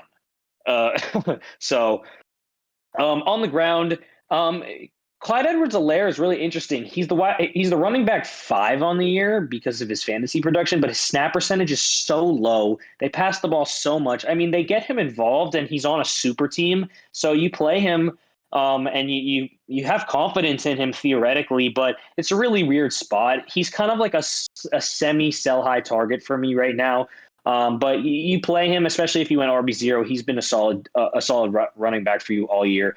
And then Jonathan Taylor, he had a stinker game last week, but the Colts looked absolutely god awful last week. You just had to start him. Even though they looked awful, there was a couple runs where Jonathan Taylor busted it out for 15, 20 yards, and he was like the only player on the entire offense that looked like he could do anything or move his feet in general. So you definitely play him. Through the air, there's a lot of talent here. On the Kansas City side of the ball, Juju Smith-Schuster was one of my honorable mentions of Menta of the week, and he actually turned into Boo Boo Smith-Schuster, having an absolutely trash game with 4 points. But I think that his average is going to be more in the 10-point range, which isn't crazy. But you drafted him really late. I know Sevilla has him in the flex, which is 10 points, 15 points from your flex, really solid. When you're the wide receiver one for Mahomes, it's a good spot. And then on the Chief or on the Colts side of the ball, I mean, Michael Pittman now being back with the quad, if he plays, you're playing him. Quads are really tricky, and I know Dr. Jesse Morse, one of the guys we like to follow on Twitter, he said that if he plays, he thinks it's interesting just because quads are always so tricky, and without a true diagnosis, he doesn't really know. But those soft tissue injuries are really, really sketchy, and if he's coming back this quickly, he may be limited or he may be hampered by it. But if he plays, you got to play him. He's a stud. Matt Ryan loves throwing him the ball. Obviously, Matt Ryan doesn't throw the ball to anybody else. I mean, what happened to Paris Campbell? Ray tried to say that Paris Campbell isn't a nobody, and guess what? Paris Campbell's a nobody. So shout out Ray for that one. He's coming to terms with the Colts this year. And then MVS, he turning out to be somebody that you can't really trust him. It's just like how he was on the Packers. He's going to get maybe some deep routes. It seemed like Mahomes and him had a connection, but it didn't really turn out to what we thought. Sky Moore is interesting. As the year progresses, I would be on the lookout for Sky Moore on the waivers and maybe look for him to pick up some play. But for now, you can't play him unless you're in super deep leagues. On the tight end side of the ball, Travis Kelce is an absolute god. He was out there watching the Eagles game, drinking a Michelob Ultra, drinking the dad water. He was watching his brother pop off in the Eagles game, and he is. I know Ray loves this. He is a guy, and he's going to be a guy for the rest of the year. If you draft him as your tight end one, congratulations, you got the tight end one. Who would have thought? Travis Kelce. And then on the Colts side of the ball, you're not really starting any of the tight ends there. Yeah, shout out to the Kelce brothers. They just got into the podcast game as well. So check out their podcast if you can. Always got to link up with them. Yeah, let's get a collab going. You never know. Just wanted to talk to the guests a little bit really quickly here. Raekwon Giuliani James, Mr. Ray-Bans. Ray, what is going on with your Indianapolis Colts, my friend? First you tie with the Houston Texans, and then you get shut out by the Jags. Come on, man. Get those Colts out of here, buddy. Pack it up. On to the next season. So that game should be pretty boring, honestly. I'm not looking forward to it. Hopefully Red Zone doesn't pay too much time to it. Scott Hansen, I'm looking at you, my friend. Don't put that game on my TV that much. So let's get into another game here. We have the 0-2 Atlanta Falcons visiting the Seattle Seahawks, a battle of the birds. The Seahawks are 1-1 here, and the over-under is 42, and Vegas has it as a pick'em right now. So they're not really sure who's going to win this game. As we know, the Falcons, they're 0-2, but those losses, it feels like they're 0-8 because of how heartbreaking they were. They almost came back on the Rams last week in a crazy comeback, and then on top of that, they barely lost the Saints. The Saints came back in crazy fashion. As we know, the Falcons they're just meant to blow leads, and that organization is cursed. The Atlanta Braves were able to break the Georgia curse, and so were the Bulldogs, but the Falcons, you're going to need some real magic to break that curse over there. So starting on the ground, because I'm skipping through the air, you're not starting Mariota. You're not starting Geno Smith. They wrote me off. I ain't right back. Shout out to you, but Not anymore, man. That shit got caught in the mail. I don't know where you at now. Um, so starting on the ground, we got Cordell Patterson. He's the RB17 right now through 2 weeks. So not bad for the value you got him at. Last week was really tough to gauge because it was such a blowout through 3 quarters. And then when they were able to make that comeback, it was through the air, through Drake London, and through some crazy plays. So it's really hard to gauge where Atlanta is in the backfield right now. He's a borderline RB2 this week for me. The only thing is Tyler Algier was able to get 10 carries last week. But if you're a Cordero owner, you are happy because he did look more efficient on the ground. So that's a decent thing. And then Javonte Williams in week 1, he really flourished in the pass game versus Seattle. He had 13 targets and he caught 12 of them. So he was really consistent there. And then Jeff Wilson last week was able to get 18 for 84 on the ground. So those numbers are pretty solid. And remember, Jeff Wilson was only an RB2 a week ago. So for him to be able to do that, if you're a Cordero owner, you're pretty happy with where he is right now. And I think he should have a pretty good bounce back week. And then on the Seattle side of things, Rashad Penny, I'm just not on. I haven't been convinced of him since the draft. He won me a championship last year. I was able to pick him up off waivers. But I knew in my heart it was because there were so many injuries. Chris Carson got hurt. And it just worked out to where Rashad Penny was getting 28 touches a game. So with that many opportunities and the schedule being as cake as it was, you're going to feast. So I have a feeling that's why his ADP was kind of as high as it was. You didn't pay a huge price for him at all, but there was definitely better picks that you could have made at that position. I don't have him as a good play this week, especially with the emergence of Kenneth Walker. I'm a huge Kenneth Walker fan. I loved him in college at Michigan State. I really wanted him to win the Heisman. I really wanted the Dolphins to draft him. And I just have a huge feeling come week 8, Kenneth Walker is that type of player that he can really be a league winner. I think he's going to take a chokehold over that backfield soon because talent beats all. And if you get the opportunity, talent's going to flourish. So Kenneth Walker, not a play right now, but he is a long-term hold for me. I really like him. And Rashad Penny, I'm super down on, especially because Travis Homer is getting involved in the passing game there. So that's about it on the ground. And then as we go through the air, my man crush right now, Mr. Drake London. Oh, man, what an absolute stud. If you drafted him, I know you were ecstatic. You got him for next to nothing. And so far, he's the wide receiver 14. So you're super, super happy with that. He's a high-end wide receiver 3, borderline wide receiver 2 moving forward, in my opinion. He got 7 targets in week 1. He got 12 targets last week, and he turned that into 8 for 86 and a touchdown. He's clearly Marcus Mariota's favorite target right now. He's got a huge frame. Physical attributes are there. The speed is there. His routes are crisp. So if you're a Drake London owner, you're super happy. I'm an extremely salty person. I do not have one single share of Drake London. I guess that's just the way the chips fell for me. I wasn't able to pick him up in any leagues, which is pretty unfortunate. But if you're a Drake London owner, you're very happy. You're starting him with some confidence this week. And then moving on to Seattle side of things, DK Metcalf and Tyler Lockett. DK Metcalf, man, wide receiver 61 through 2 weeks of the season. He was going around 3rd, 4th round. He was trying to beat people's wide receiver 2s. I know in the beginning of the draft process when we were mocking, you were kind of okay with having him there. And then I could tell as we started doing more and more mocks, you let him fall. That's why you don't have any shares of him, I'm pretty sure. Maybe you have one in another league that I don't know about. But DK Metcalf, you just got to be disappointed this season so far. He's a low-end wide receiver 2 for me just because of the upside of his athletic abilities. But it's really tough to trust Geno Smith right now. So that's not really good. He doesn't have any more than 7 targets in the past 2 games, which is kind of concerning. You would think that he would get more with a guy like Geno Smith trying to force feed somebody. And then on top of that, he's going to be getting shadow coverage from AJ Terrell this week in Atlanta. AJ Terrell, he was one of the worst corners in the league 2 years ago. And then this past season before, he absolutely turned up. He changed his mechanics. He became one of those elite receivers. He's a Pro Bowl candidate. He's really, really solid in that back end. So I expect DK Metcalf to get a lot of shadow coverage from him. So that's going to make things a little bit even more difficult for him. Tyler Lockett, he had a great week last week. He had 11 targets. He turned it into 9 catches for 107 yards. He could be a flex play. I like Lockett more than Metcalf this week. However, I'm not really starting either of them with confidence. Like I said, both of them to me, Metcalf's a very low wide receiver 2. And I would say Lockett's a high-end wide receiver 3, maybe. It's just really tough to gauge them. And then on the tight end side of things, I'm not starting anybody on Seattle.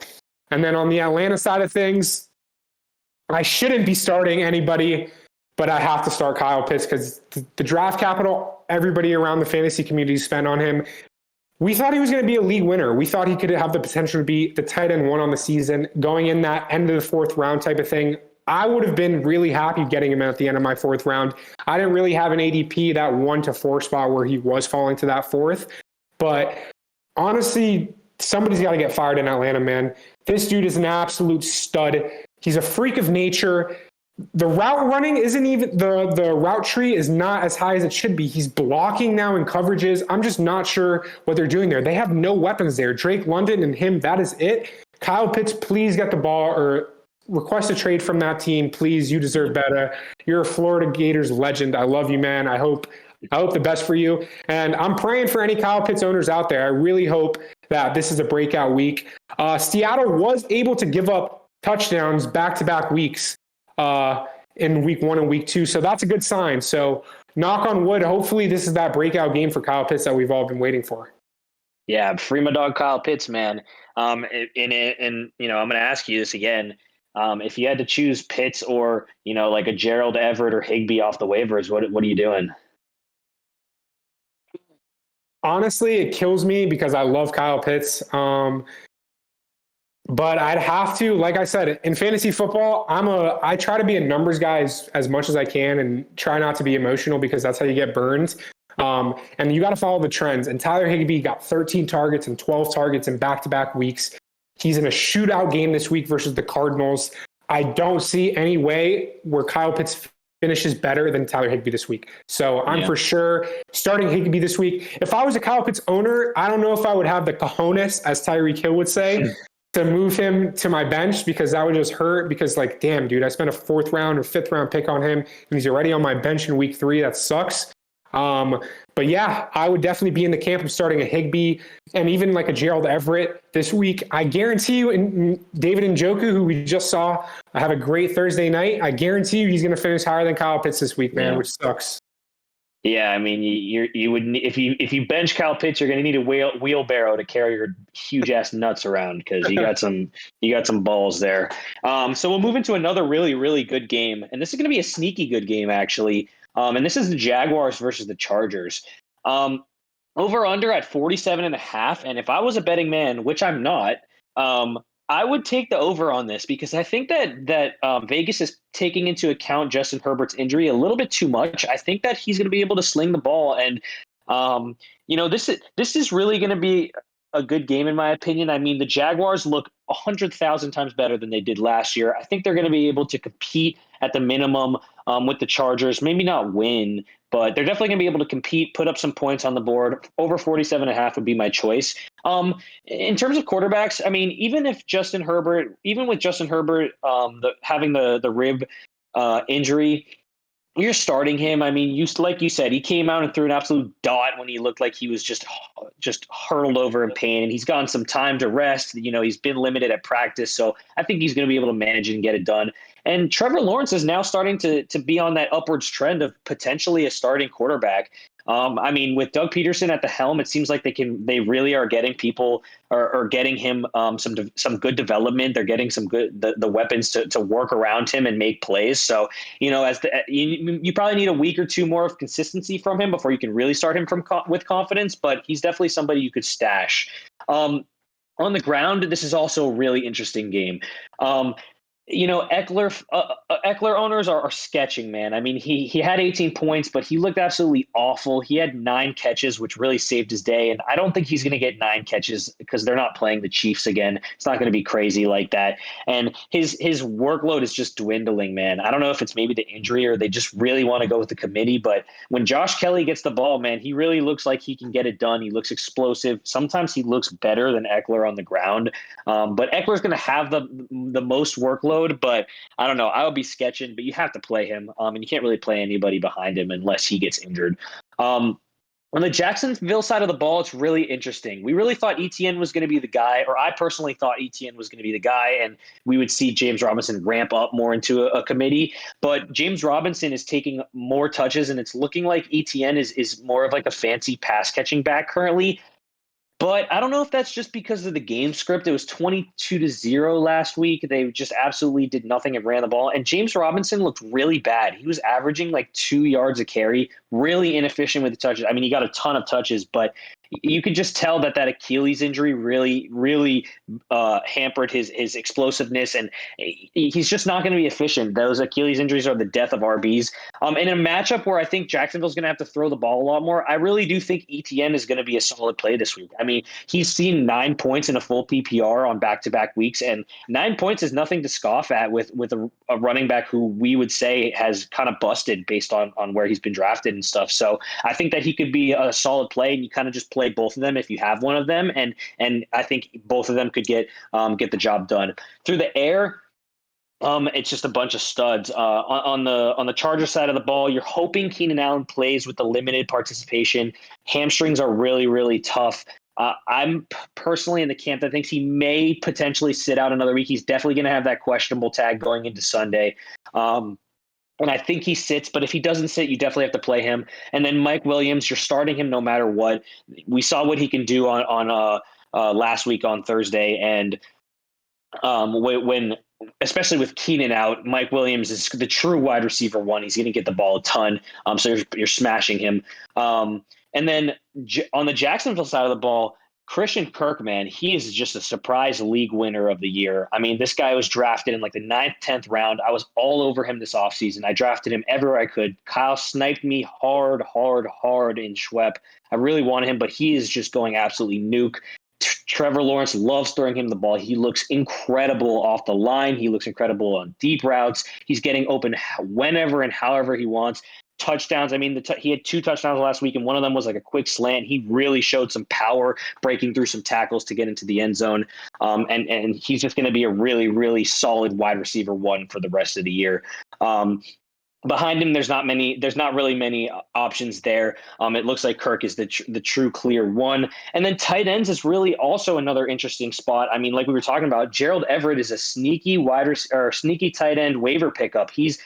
He hasn't seen a ton of snap percentage, but he has just seen a ton of targets. It seems like Justin Herbert loves to throw him the ball. They want to get him involved. I mean, he was targeted like twice in a row, and even when he was like gassed and like dying and asking to come out of the game, they went hurry up and like threw the ball at him, and it turned into an interception. But they were just looking to target him again. So he's going to be a really good play. I know social media is all over him. They love him as a tight end guy. And then on the other side of the ball, another sneaky waiver pickup play is Evan Ingram. It seems like he's becoming a favorite target of Trevor Lawrence as well. They really want to get him involved. He looked bad. I mean, we all thought he was going to be a stud coming out of college. He looked bad in his career with the Giants and whatnot. But it's looking like he's actually looking like the Evan Ingram we thought he was going to be, and they're using him in a way that's effective. And so until he deems he's not playable, he's definitely somebody you can stream and play every week. Yeah, for sure. Like I wanted to mention in the pre-recording that we did, I want to give a shout out to you because you were all over Christian Kirk. You absolutely smashed that. He's popping off everywhere. So that's a really cool thing, really cool thing to see there. So like we said, man, these games should be pretty interesting across the board fantasy wise. I play Kyle this week. He does have Mike Evans, and I knew he was suspended, so I was really happy about that. And then I checked his bench, and he had Christian Kirk on it. So I'm not looking forward to playing against him this week, especially with Nick Chubb having a touchdown and over 100 this week. It's going to be scary. It's for sure going to be a sweaty week for me. So yeah, that should be another interesting game. Moving on to my last 425 game on the slate is the Green Bay Packers, who are 1-1, and they're going to be visiting the Tampa Bay Bucks, who are 2-0. This is a rematch of the 2020 NFC Championship. And the over-under is only at 42. To me, it's really crazy how fast the landscape changes in the NFL. We went from the Packers and the Bucks a year or two ago being these absolute super juggernauts that we thought were no doubt going to meet in the NFC Championship. And then boom, Tampa Bay, all their receivers are either hurt or suspended right now. And then Green Bay has no weapons. Devontae Adams, he cleared it. He's in Vegas now with his boy Derek Carr. And then they wanted to give Rodgers all of this money. And it's just crazy to see how quick the landscape changed. Then we have like us, like the Miami Dolphins, we're doing big things. You got the Eagles who are on the uptick. So it's just really interesting to see how quickly things change in the NFL. You can't get really used to that greatness, you know? Going on to greatness, let's start with both quarterbacks here. They're both worth a mention just because they are legendary, Brady and Rodgers. Brady's the QB 27 so far, and Rodgers the QB 29. So if you waited on quarterback and you were waiting to snipe one of these guys in the 9th and 10th rounds, I know you're definitely not happy with the output so far. I know Brady only scored like 12 points last week, and the week before he had 10. So it's not really super great out there. I have Brady as the QB 12 and Rodgers as the QB 13 this week. It's just really both tough. Trust both of these guys with the lack of weapons that they're going to have out there on the field. And then on top of that, I have a feeling, especially with Vegas having this over-under at 42, that it's going to be a really grinded out game. I think there's going to be a ton of rushing involved. Going into the running backs in a second, I think they're going to be really great plays across the board. I just think that the aerial assault is not going to be such a thing this week. Transitioning over to the ground, as I just mentioned, Leonard Fournette, I think he's a really great play this week. I have him as a top 10 play. I know he's dealing with that hamstring injury. However, the volume is just incredible. 21 touches in week 1, 24 touches in week 2. He's being fed the ball. He has an over-under this week of 71 rushing yards, which is a really good sign to me, especially because I'm in the camp that believes the Bucs play better when Leonard Fournette gets passing work. If he's able to take these little out routes and these dump offs, it puts the defense on their toes. They're not really sure. And Leonard Fournette's an incredible blocker as well. So he's just a pure 3-down running back. So if his over-under's at 71 yards and you're expecting him to get maybe like 4 to 5 targets, then he's in a really good spot to be a solidified RB1 this week. So I'm very high on him. Dalvin versus the Packers, he went for 20 rushes for 90 in week 1. So that's really, really awesome. So that's a really good sign. And then moving over to the Green Bay side of things, you're starting both AJs here, Aaron Jones and AJ Dillon. Aaron Jones, absolutely nuclear performance last week. History is often, it repeats itself all the time. The past 2 years, Aaron Jones has had clunkers in week 1. He didn't break 10 points in both games. I don't know what it is with Green Bay and starting off slow with the running backs, but then both years, back-to-back years, in week 2, he had absolute pop-offs, 40 bumps across the board, multiple touchdown games. So we see the ceiling of Aaron Jones. We know it's there. And granted, Green Bay just has no weapons. They have nobody to pass the ball to. Lazard is mediocre. The tight end Tunyon's like decent, but these running backs are the heartbeat of this team. I know Rodgers is what gets them these wins, but without these running backs, they would absolutely collapse. So you're starting Aaron Jones in a must start for the passing upside. The matchup is a little tough. However, I think Aaron Jones is going to be involved in the passing game enough that you're going to start him as a top 10 play this week. And then AJ Dillon, he's doing exactly what he thought he would do. He's the RB15. So if you drafted him, you got the value you wanted out of him so far. Like I said, it's a tough matchup. I have him more as a flex play. If you have him in the flex, you're very well off. That means you have really good running back depth. He can be an RB2. You can start him as an RB2. It's a little bit riskier. Hopefully you have that like super horse in your RB1 position if you went RB hero and then you have an AJ Dillon as your RB2. But I think AJ Dillon is a solid play. The matchup is kind of tough, but you got to start him this week, in my opinion. And then the only passing guy I'm really looking at here on the wide receiver landscape and tight end landscape is now going to be Russell Gage. As we know, he was the wide receiver 2 in Atlanta last year. And when Calvin Ridley was out, when he was dealing with those little injuries, Russell Gage flourished. He was really able to get stuff going. He was constantly getting the targets. He was getting open field looks. He was getting touchdowns, which is really important in fantasy. So Russell Gage has the ability to be a consistent fantasy weapon in your lineup, especially with Mike Evans being suspended. Julio having DNPs both Wednesday and Thursday, them not having really big tight ends to get anything going. I think Russell Gage is a very sneaky play this week. So if he's on your waivers, I highly recommend you scoop him up. Pay attention to those injury reports. Julio might get a play, might get some practice in. But even if Julio were to play, I might still be starting Russell Gage in most of my leagues. Yeah, and a small miniature shout out to Cole Beasley. Tom Brady asked for him directly, got rid of the got rid of the anti-vaxxer out of his head, and said, "Look, we want to bring Cole Beasley in no matter what." So yeah, I mean, there's no weapons there. Russell Gage, I like the play. And now, sadly, we have to go over some pooper games. Another pooper game coming up. Stinker in the Saints versus Panthers game. 40.5 point total, just over under, just absolutely garbage. Both these teams on offense have looked terrible. I mean, the Saints have looked a lot worse than we thought last week. Jameis Winston threw like a million interceptions, and I forget who it was on the Bucs defense. He came out and he said, "Yeah, we know who Jameis Winston is. He played for us, and we knew he was going to throw us interceptions. So we just wanted to take the ball away from him." And they did. They went out and got like 3 or 4 interceptions on Jameis Winston. This game is just terrible, man. You're not starting either of these QBs.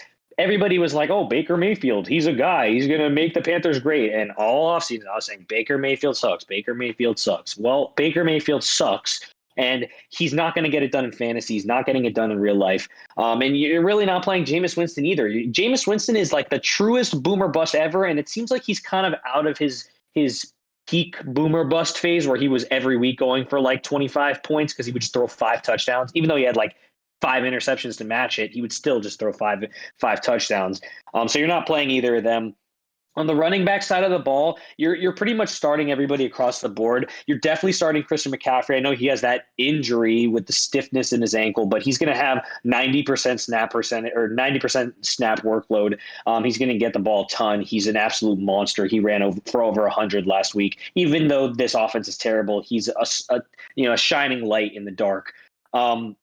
And then on the Saints side of the ball, if Alvin Kamara doesn't go, you have to start Mark Ingram just because of the volume, the pure volume he's going to get. And he looked pretty solid on some of the touches that he got. He wasn't like super efficient, and he didn't have like a really great week. But you just have to play him. And if Kamara does go, you're playing him for sure. I went back and watched some of the highlights. He didn't have a great fantasy outing in week 1, but he still looks like the Alvin Kamara of old. He's really explosive, and if they can get the ball in his hands, he has the ability to just pop off. It's like Aaron Jones. Aaron Jones had a bad game, and then he popped off because we know Aaron Jones can pop off. So it's the same with Alvin Kamara.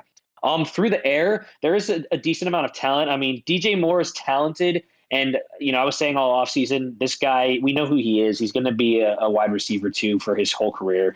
Even with Baker Mayfield coming in, you just have to play him. He's going to get a stinker touchdown and have 13 to 15 points. You just got to play him if you have him. You spent a high draft capital on him. But on the Saints side of the ball, MT really is looking like he's back, man. This guy is sick off the line. He's a true red zone threat. I mean, a touchdown in both weeks, 2 touchdowns in week 1, another touchdown last week. He's getting a ton of play over the middle of the field. He really is looking like Jameis Winston's favorite target. And he's really, really beating defenders now off the line and stuff. So he's a really solid play. Jarvis Landry, honorable mention because he did have a great game in week 1. He didn't really have as good of a game last week.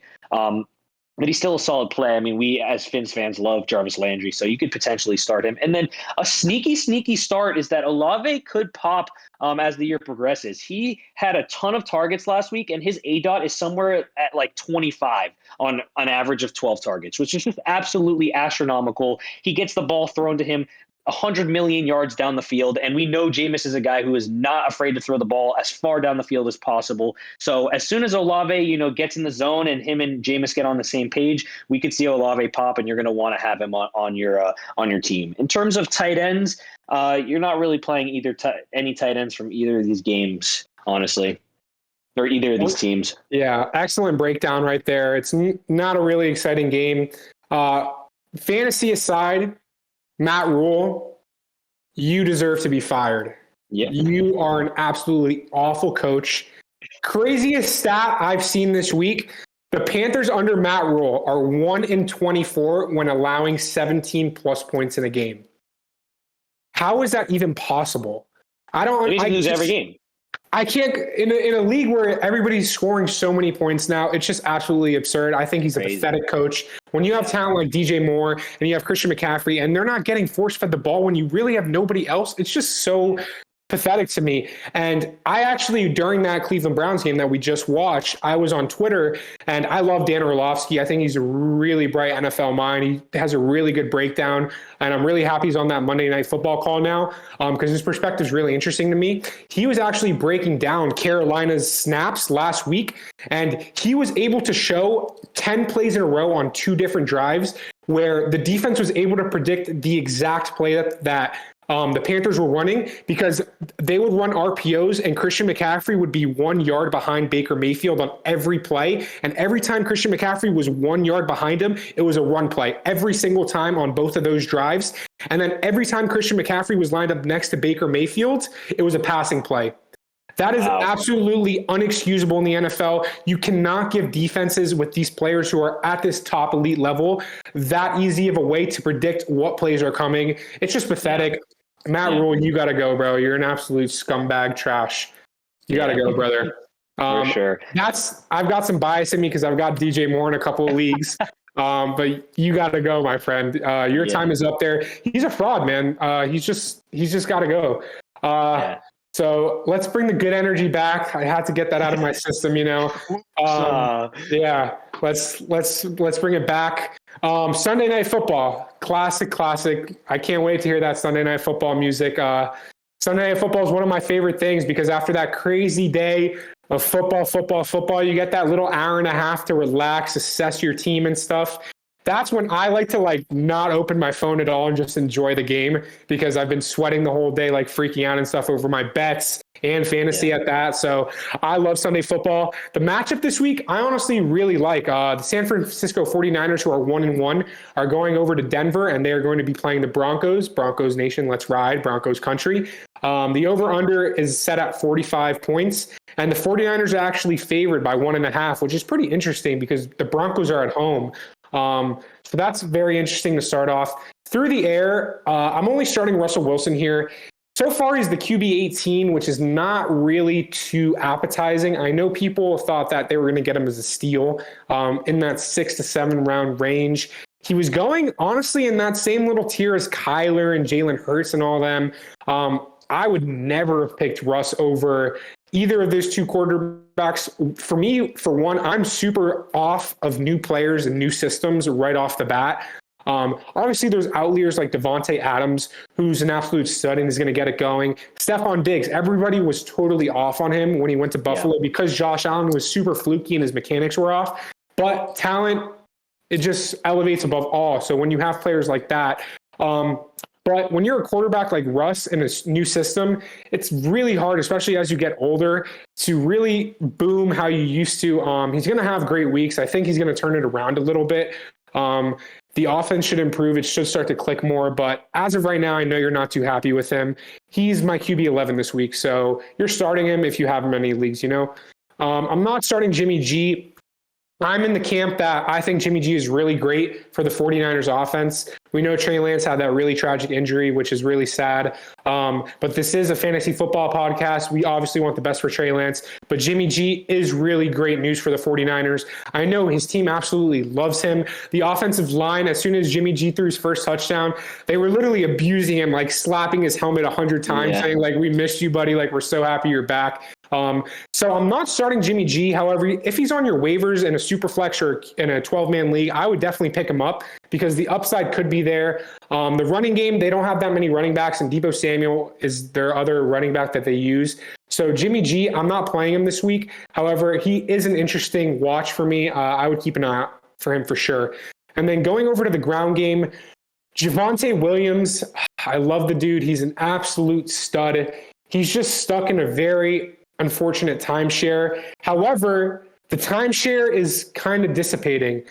Last week, we really saw Javonte is starting to take the load of work there.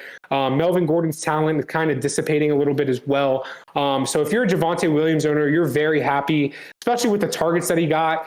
Last week was a really weird week versus Houston. It's definitely a cause for concern how their offense was so stagnant. You heard the broadcasters throughout the game. They were like, give the ball to Javonte. What are they doing? Feed him the ball, please. So I hope Denver can really get it going in that department. By the way, their head coach as well, absolute brain dead. Yeah. He's a moron. His football IQ is super low. I cannot believe he's the head coach there. So Javonte Williams should see decent targets. To me, he's an RB2 with super high RB1 upside on any given week. As we mentioned before, he got traded in the league for Cam Akers straight up in my Hollywood league. Max traded Javonte Williams for Cam Akers. I don't understand the play at all there. It just makes no sense to me. It's just a bad play. I think Javonte Williams is great. I'm not starting Melvin Gordon in any leagues at all. Even in like a 14-team leaguer, I'm off of him. And then transitioning over to the 49ers backfield, Jeff Wilson Jr., he did really solid last week in his first week as the RB1 there. He had 18 touches for 84 yards on the ground. So 18 touches, that's all you really want from an RB that you just got off the waivers. So he's the clear RB1 for the time being. I have him as a borderline RB2. Deebo Samuel did not get as many running back touches as I thought he would get, which is a plus for Jeff Wilson. I know some people in our league were shocked that he fell to him, Mr. Sevilla, using his extensive vocabulary as always. But for the time being, Jeff Wilson Jr. is a great scoop off the waivers. So you're starting him this week with some pretty high confidence.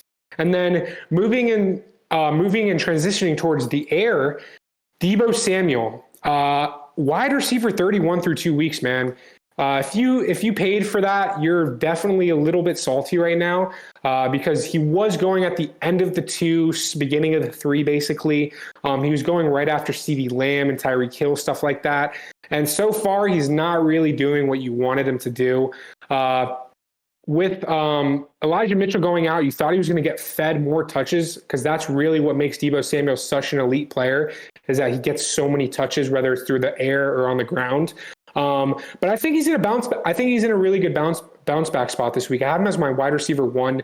The matchup isn't that great. The Broncos secondary is going to give him some trouble, and I guarantee you they're going to really try to blanket him a good amount, because he's that one player on that team that can game break him. However, with Kittle potentially returning, I think it should help Deebo take away some of the attention from him, because Kittle is a monster as well. So Deebo Samuel owners, I think that come Monday, you guys are going to be very happy with his performance. I have him as a solid wide receiver 1 this week. And then Brandon Ayuk, really, really sneaky play here, especially with Jimmy G returning into the fold. Right off the bat, Jimmy G returning. Brandon Ayuk had 8 targets last game. The chemistry is there. He flourished with him. Brandon Ayuk, for the past 2 years now, he's supposedly been this league winner who we've just been waiting to break out because the talent is there. And then he just doesn't really get fed the ball, or doesn't really get the opportunity share. I don't know if he can't get separation on his routes really in the past.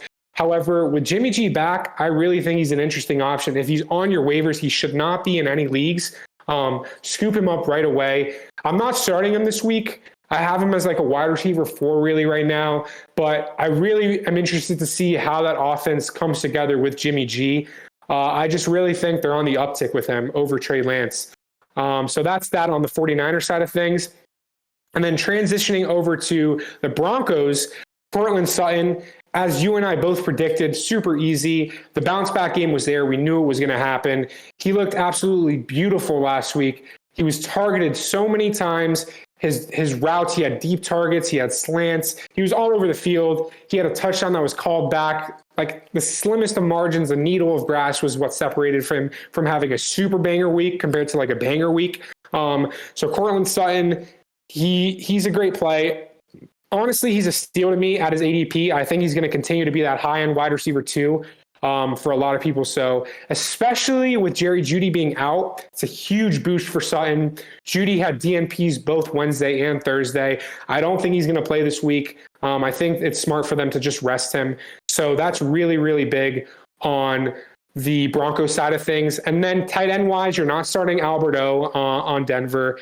Noah Fant, like there's just nothing really there that's going to work for you. But then Kittle, I know, like we mentioned before on the injury report, Kittle owners, I guarantee you guys have been scratching and clawing at that waiver, trying to find a tight end. Hopefully you hit on a Higbee. Hopefully you hit on an Gerald Everett in the meantime. But your Lord and Savior, George Kittle, should be back. And on top of that, he's got Jimmy G. We know the chemistry that they have. Let's just see how it goes. He's limited practice both days. I'm really excited to see him back on the field. I love him as a player. Yeah, I love George Kittle too, just not this week. Please sit one more week so that I don't have to play him against Vega. That would be amazing. Yeah, that's And then with that, we'll move into the very last game of the week, the Monday Night Football game, which is another stinker. Wah, wah. It is the Dallas Cowgirls versus the New York Football Giants. Um, our chat is in love with the Giants. There's a couple of Giants fans in there, and we hate the Giants. This is going to be a stinker. 39.5 point total over under, which is just absolutely terrible. I mean, they are divisional rivals, so it should be a chippy game. I don't know. It's just going to be mud. On the quarterback side of the ball, you're not starting Daniel Jones. You're not starting Cooper Rush. Skip over that. Goodbye. Those are backup quarterbacks. Let's be honest. On the ground, you're starting Saquon. I know he had a little fluke week last week compared to week one, but he should be in line for a bounce back. Even though Dallas's defense is sneakily good, I think Saquon is just too good to not get it going on the ground. He is just all of their offense, and he gets a ton of targets out of the backfield. On the Dallas side of the ball, I hate both running backs. I hate Zeke. I hate Pollard. But if you drafted Zeke in like the 4th round and you drafted Pollard, like you're probably playing both of them just because Zeke, you spent such high capital on him, and you probably don't have a backup that's better than him in any capacity. Maybe you do. I would personally sit him. And then Tony Pollard, like, he popped for 20 last week. So as a flex, you're like, okay, if he can pop and take over the workload and start to take that job, which every year we say the same thing, and he has like a 20-point game and then he goes out and has 5. So I hate both these running backs, but you're probably starting them. I personally wouldn't be starting them, but I would have missed out on the 20-point game from Pollard last week too. Through the air, there's not really much on the Giants side. I know you said Sterling Shepard is a solid flex play, maybe in that wide receiver 3 range. He did have the long touchdown against the Titans, and then he's had some good target share. But I don't know. I just don't really trust Daniel Jones, and with a 39.5 point total, I'm not in on the Giants passing game. On the Dallas side of the ball, Seidy's usage is just plain and simple elite. He's had 11 targets in back-to-back weeks. In week 1, he didn't catch them, but in week 2, he was able to turn 11 into 7 for 75. And Cooper Rush loves throwing it to the guy, and obviously the coaching staff wants to get CeeDee Lamb the ball. He is the star there. So as long as there's no other passing weapons on that team, you're going to be playing CeeDee Lamb every week, even without Dak Prescott. And it seems like Dak Prescott might be back here soon in like week 4 or 5. He was on the field throwing training balls, and they're looking to get him back as soon as possible. So you're going to play CeeDee Lamb, even if Michael Gallup comes back. Michael Gallup is going to have a little bit of time to get ramped back up again. And Michael Gallup is a sneaky play. If he's on your waivers, definitely go look to pick him up. He's going to be a good guy if he can stay healthy. And then tight ends, you're not playing tight ends really from these games. I mean, Dalton Schultz is an every week starter, but with that PCL injury and it being a Monday night game, I think you just fade him, pick up somebody on the waivers like a Higbee or an Everett if they're there, maybe even an Evan Ingram, and play them in your lineup with confidence, knowing that they're going to play and they're going to get some work. Yeah, for sure. I'm not really too excited about this Monday Night Football game. I'm already making plans to go out and have a good time and have this game on in the background because for me, I don't really have any fantasy relevant players in here. And to me, the funniest thing that I constantly see on Twitter and like on fantasy football Reddit is so many people fall into this trap. They're like, I had Ezekiel Elliott last year and I had a miserable time with him. And then they still draft him again and they fall into this trap. He's gonna have points. I don't know. Yeah. I was an Ezekiel Elliott owner last year. In the beginning of the season, he wasn't terrible. But as the year went on and Pollard emerged, I just knew like I did not want to join the Ezekiel Elliott ride again. So that game's looking like a stinker. So that pretty much covers the NFL slate, guys. Really exciting matchups this week. So yeah, it should be a really fun week. And we're really excited about that.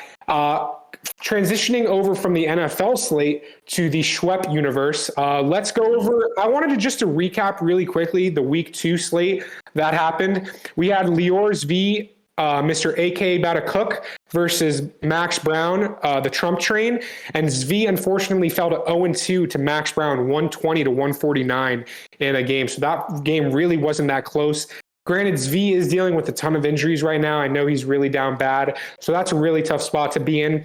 And then Mr. Shevil, he had an absolute banger of a week, defeating Ray, JT, Do You Love Me, in a super, super close matchup, 157.76 to 144.88. I'm pretty sure Sevilla was down 33 points going into Monday night. All he needed was Stephon Diggs to have a nuclear game, and Stephon Diggs did what he had to do. I know Ray was salty, but how salty can Ray really be when he's a Stephon Diggs stan like us? Yep. Like, I know he just has to respect game. The game is the game sometimes. So that moved Sevilla to 2-0 and Ray to 0-2. So that was a really big transition of power there to start the league off. And then another matchup that we had was Boomer Bust, Mr. Dan the Man, versus Schwepberg, Mr. Everybody Hurts. He defeated him. He was our highest scoring team this week. He had 169, and he defeated Seidy to 135. That moved Daniel to 2-0 and Seidenberg to 1-1. And then we had Mr. Cup of Dawn Julio as well. He had a super banger game versus Kyle. He dropped 180, so correct me. Daniel was not the highest scoring. Vega was. He moved to 2-0, and Kyle moved to 1-1. So we have 3 2-0 teams. We have Sevilla, we have Vega, and we have Daniel. So those are some powerhouses right now. And then the last game of the week was our game. Absolutely insane game. I'll get into it more during the Schwep Drama Island portion of it, but I absolutely sweated it out, and I came back thanks to Josh Allen and his God-given talent in a super sweaty game, 144 to 137, which pushed me to 1-1 and you to 0-2. So that's a really big thing right there. So just to recap from our picks last week, you went 3-2 on the week, and I was able to go 2-3. So you have the upper hand right now. With that being said, I think you should get into the first matchup of the week. All right. So for the first matchup of the week, I'm going to go ahead and do your game versus Kyle. And to be completely honest with you, this is, I feel like every week, the matchups, the projections make no sense. Like this game started off as you were going to blow. I think you were going to blow Kyle out, and now after the TNF game with Chubb getting 20, 19.3, it's now 50-50, and 50-50 is how I saw it. Really close matchup. The only thing is for me with your team is just your flex is so tough. I know you've been looking to do a trade with Darrell Henderson in your flex. You're trying to get your flex on point, and nobody's really taking any bites. And then you put Jacoby Myers in there, and of course Jacoby Myers just gets the DMP with the knee injury, so it's really tough for you there. The one thing about Kyle's team is that his tight end is a question mark. I know there's some good waiver wire pickups out there. I don't know what Kyle's going to do. Maybe he fades that and waits for the Monday night game. I know you would be happy with that, and that would be a blessing for you. But if he doesn't, he definitely has some options on the waiver. But that's one of his biggest injuries. I mean, this is a QB battle of QB battle of the week for sure. You're not going to get a Josh Allen super game where he blows out the opponent quarterback because you're playing against Patrick Mahomes. So I think that's a wash right there. And like you said earlier, Kyle's wide receiver replacement for Mike Evans is just absolutely A1. Christian Kirk is a bona fide wide receiver 1. He might even be better than Mike Evans, all things considered at the end of the year. And I would probably start him over DK Metcalf moving forward in his lineup. So if I had to pick, even though it's really close, I would unfortunately pick Kyle in this matchup. I mean, I'm a little bit more – I picked him in the first one, but now that Chubb got 20 in a tough matchup, I really think that he's going to take the dub this week. Yeah, for sure. When I go through this slate, I'm still going to keep the same picks, even though the Thursday night football game did happen. Sure. Obviously, it'll sway our opinion a little bit, but we got to keep it a buck and ride with the picks that we thought before the games. Nick Chubb getting a 19-point game is unfortunate. I thought he would get around 16 points. I don't hate it because of the super pop-off week he had last week. I still think there's some room. I'm biased. I'm going to pick myself to win this week in this matchup. I think that my running backs are in super prime spots to have some really breakout games. And then I love Marquise Brown this week, Brandon Cooks this week. And then I'm not sure what I'm going to do about the flex option really yet. Darrell Henderson or Russell Gage is probably where I'm going to pivot to. If Julio's out, maybe I'll put Russell Gage in, but I just feel like maybe at the end of the day, I might just put Darrell Henderson in just because the over-under in that game is really high and there's some upside there. I'm just on the side of his tight end to me is a question mark. I might even drop Jacoby Myers for Gerald Everett within the next couple of hours or by tomorrow if he doesn't make that move. So I'm very much considering that. And then Antonio Gibson, I'm not high on him this week. I think Philly's run D is going to be pretty decent. So I'm going to give myself the edge in this one. Obviously, I'm biased. I like my team a lot, even though it's not like one of the crazy teams in the league. So I'm going to pick me there. So that's one that we disagree on. And then I'm going to get into your matchup now since you just did mine.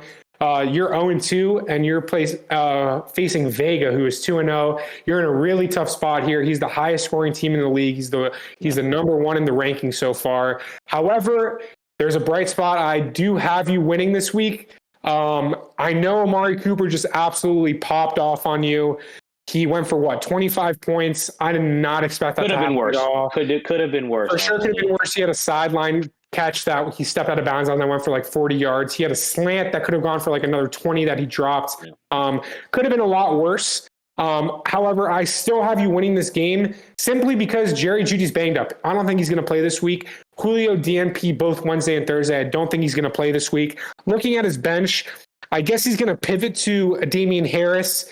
I don't think he's going to start a Gallup this week if he plays. He might have to, considering he might be really desperate in these positions. So we'll see what happens. He might have Kittle back, but I just think his lineup's kind of banged up. And then I love your matchups for your elite wide receivers this week. I think Justin Jefferson is an absolute smash. I have him as my wide receiver too. A.J. Brown, I think he's going to do huge things this week versus Washington. And then Jalen Waddle, the matchup is tough. Don't get me wrong. However, I really, really think that McDermott and Buffalo is really going to focus on high safety looks, and they're not going to let the big play happen. They're really going to pay attention to not let Tyreek Hill pass them, and that is when Jalen Waddle flourishes. Those slant routes up the middle, those out route 15-yarders that Tua throws absolute lasers at, that's what he's known for, that precision. So I think your wide receivers this week are in a really good spot. And then you have Higbee, who you just got off the waivers. I know you're feeling happy about that in an absolute super smash matchup versus Arizona.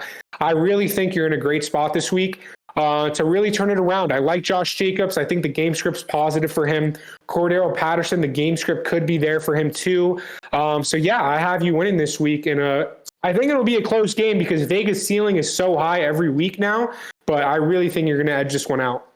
Yeah, unfortunately, I wasn't able to pick you in the last matchup, but I do have myself winning. Obviously, I'm biased. We're going to pick each other pretty much every week.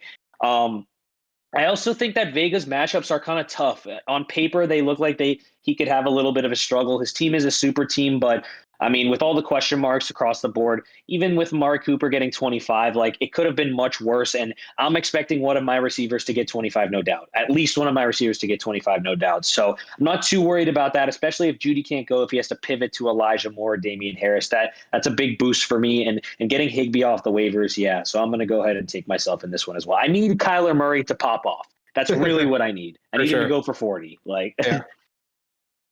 And so then I'll get into my second matchup that I'm going to go over is the Ray versus Dan matchup. And this one is very interesting to me. This one is interesting because and Kareem Hunt got 9 points, which is solid from your RB2.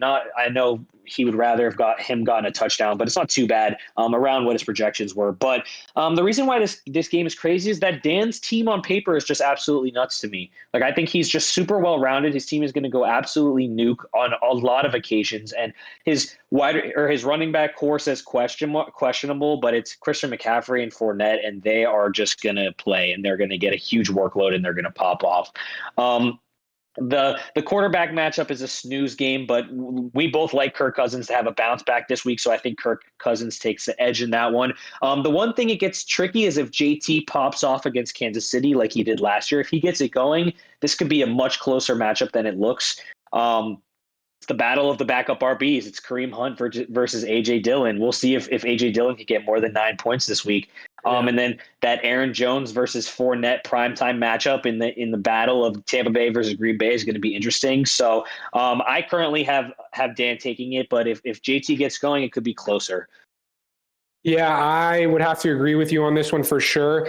Like I told you guys when I was breaking down the game, I'm really high on that Detroit Vikings game this week. And if there's one week where you have Adam Thielen and you're feeling a little better about him, it's this week, especially if you have Kirk Cousins. So if they get one touchdown and they get a little bit of chemistry going, I really think that's going to be an X factor for Daniel this week. And then he's just got Waller. He's got these running backs that are super elite. Tyreek Hill, Mike Williams, potentially no Keenan Allen again. I just think he's in a really, I think he's in a really good spot. And then on top of that, I'm not high on Brady this week. Deebo Samuel, I'm not really high on him versus Denver. I think he's going to be like decent. Terry McLaurin's been kind of wishy-washy. Hawkinson, I think he's in a good spot this week. And then it's just, I don't know, man. I really think Ray is going to be in a tough spot here, and he's going to fall to 0-3 versus a 2-0 team. It's a really unfortunate matchup for him. So that really sucks for Ray, man. 0-3. I pray for you, my brother, if that happens. Yeah. So we agree on that one. Transitioning over to another matchup, we have another team who is 0-2. We have Zvi versus Seidenberg, who is 1-1. Zvi is 0-2. In this one, I have Seidenberg actually winning this game, and specifically because of Joe Mixon and David Montgomery's matchups. I think that they're really elite. I know that we touched on David Montgomery being on that Chicago Bears team who's really not like super high octane or anything like that, but he seems to get the job done. I think that Joe Mixon is just super in a great spot to just have a great game because of the game script. I think he's going to really flourish here. Jalen Hurts, I think he's going to blow Herbert out of the water this week, even if he plays, just because I don't know, man. Jalen Hurts is just looking like an MVP candidate. So I really like him. Clyde versus Indy is like meh to me. Like you, I'm in the camp with you. I think he's going to decline like that RB5. That's not going to be a consistent thing for him.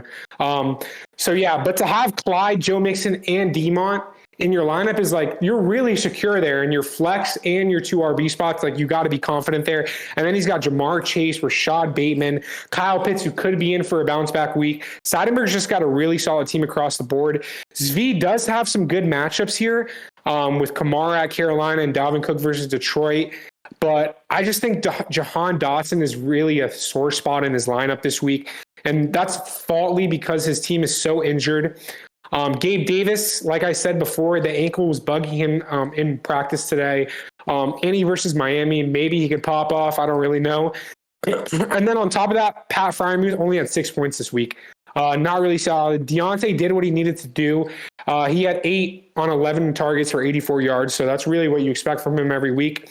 But I'm really going to have to side with Seidenberg here just for the upside on his matchups and those superstar players that he has. Yeah, I'm going to side on the side of side as well, just for the pun there. I think that the X factor is Jalen Hurts. With Justin Herbert, he's a top 3 to 5 guy, but with that injury, he's going to be a little bit hampered. I think Jalen Hurts is definitely going to get the job done. And Kyle Pitts, he's going to. I pray he has a bounce back. If this is the bounce back week, it's going to propel him to a W. Yeah, for sure. You have the last. I started the matchups, but you're doing the last matchup, so you can get to that one as well. Yeah, I was about to say we can just really tag team this one and have some dual conversation here and go back and forth. We have Shevil, who's 2-0 versus Brown, who's 1-1.